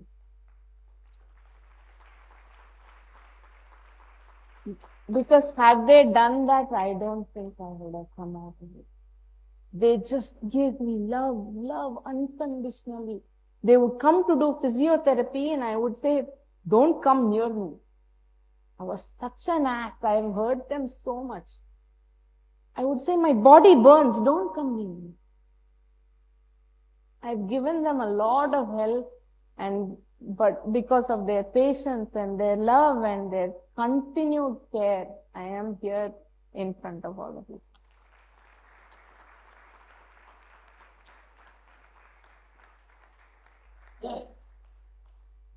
Thank you. I hope you went to it. One. Sorry, I know time's up, but just 1 minute. Not any question, but one request to all of you I have. I invite all of you to visit our Soul Free Inspire Center. It's in Tiruvannamala. I promise, I know it might take a day for you. Please spare that one day to come and visit our center. To see, and Bharati Bhaskar ma'am, I'm specially inviting you to come on 5th September we have this Mati Yosi 3-day annual event where we want people to truly change the way they think about disability. So I'm inviting her to come and speak there. I'm very shameless that way, aren't I? But I invite all of you to just come and spend that one day with us because it will change your perspective of life forever. And I promise you won't regret it. And so this one day I'm asking for it.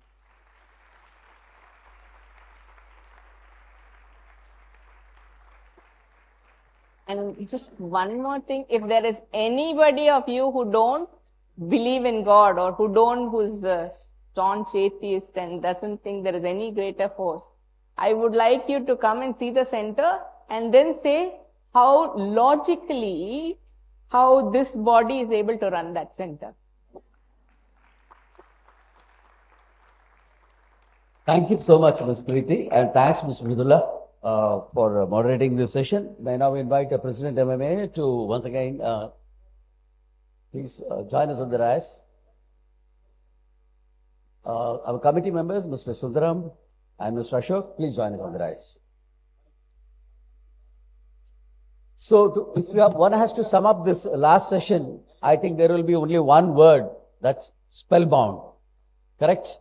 So, Preeti has actually invited us to come and look at what they are doing at Soul Free so that our lives get changed. I can assure you, Preeti, that you already changed most of our lives today by being here.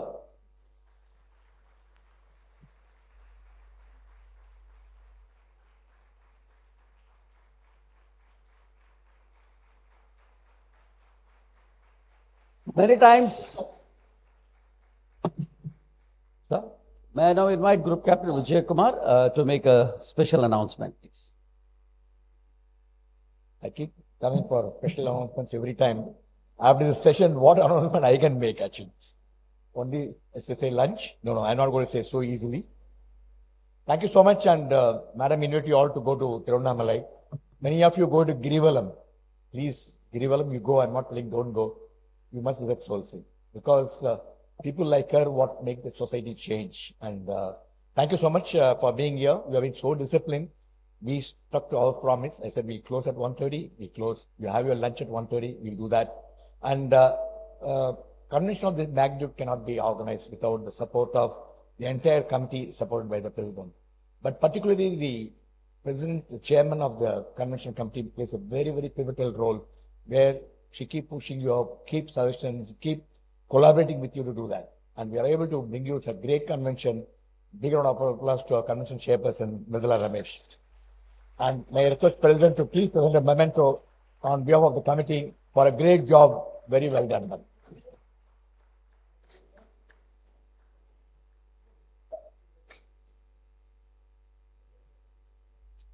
Ms. Preeti, giving away a memento to Ms.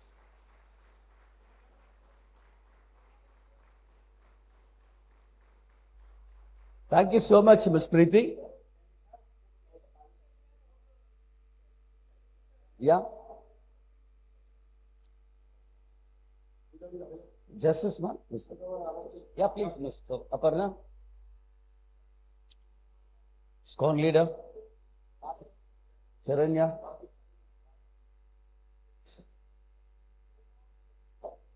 Bharti, ma'am, please come on.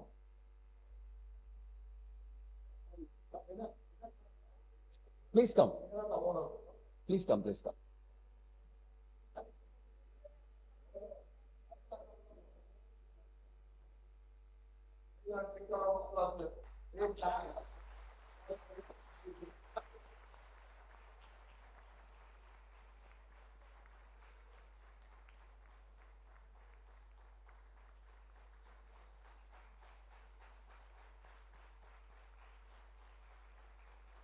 So that was the team which made our day today.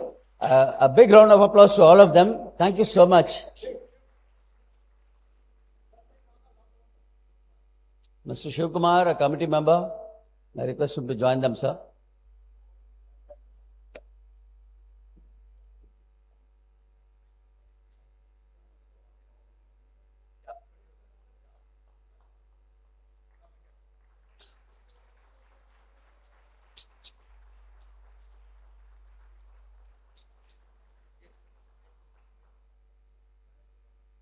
So, yeah. So, just before we break for lunch, one important thing to do, may I request you all to rise for the national anthem.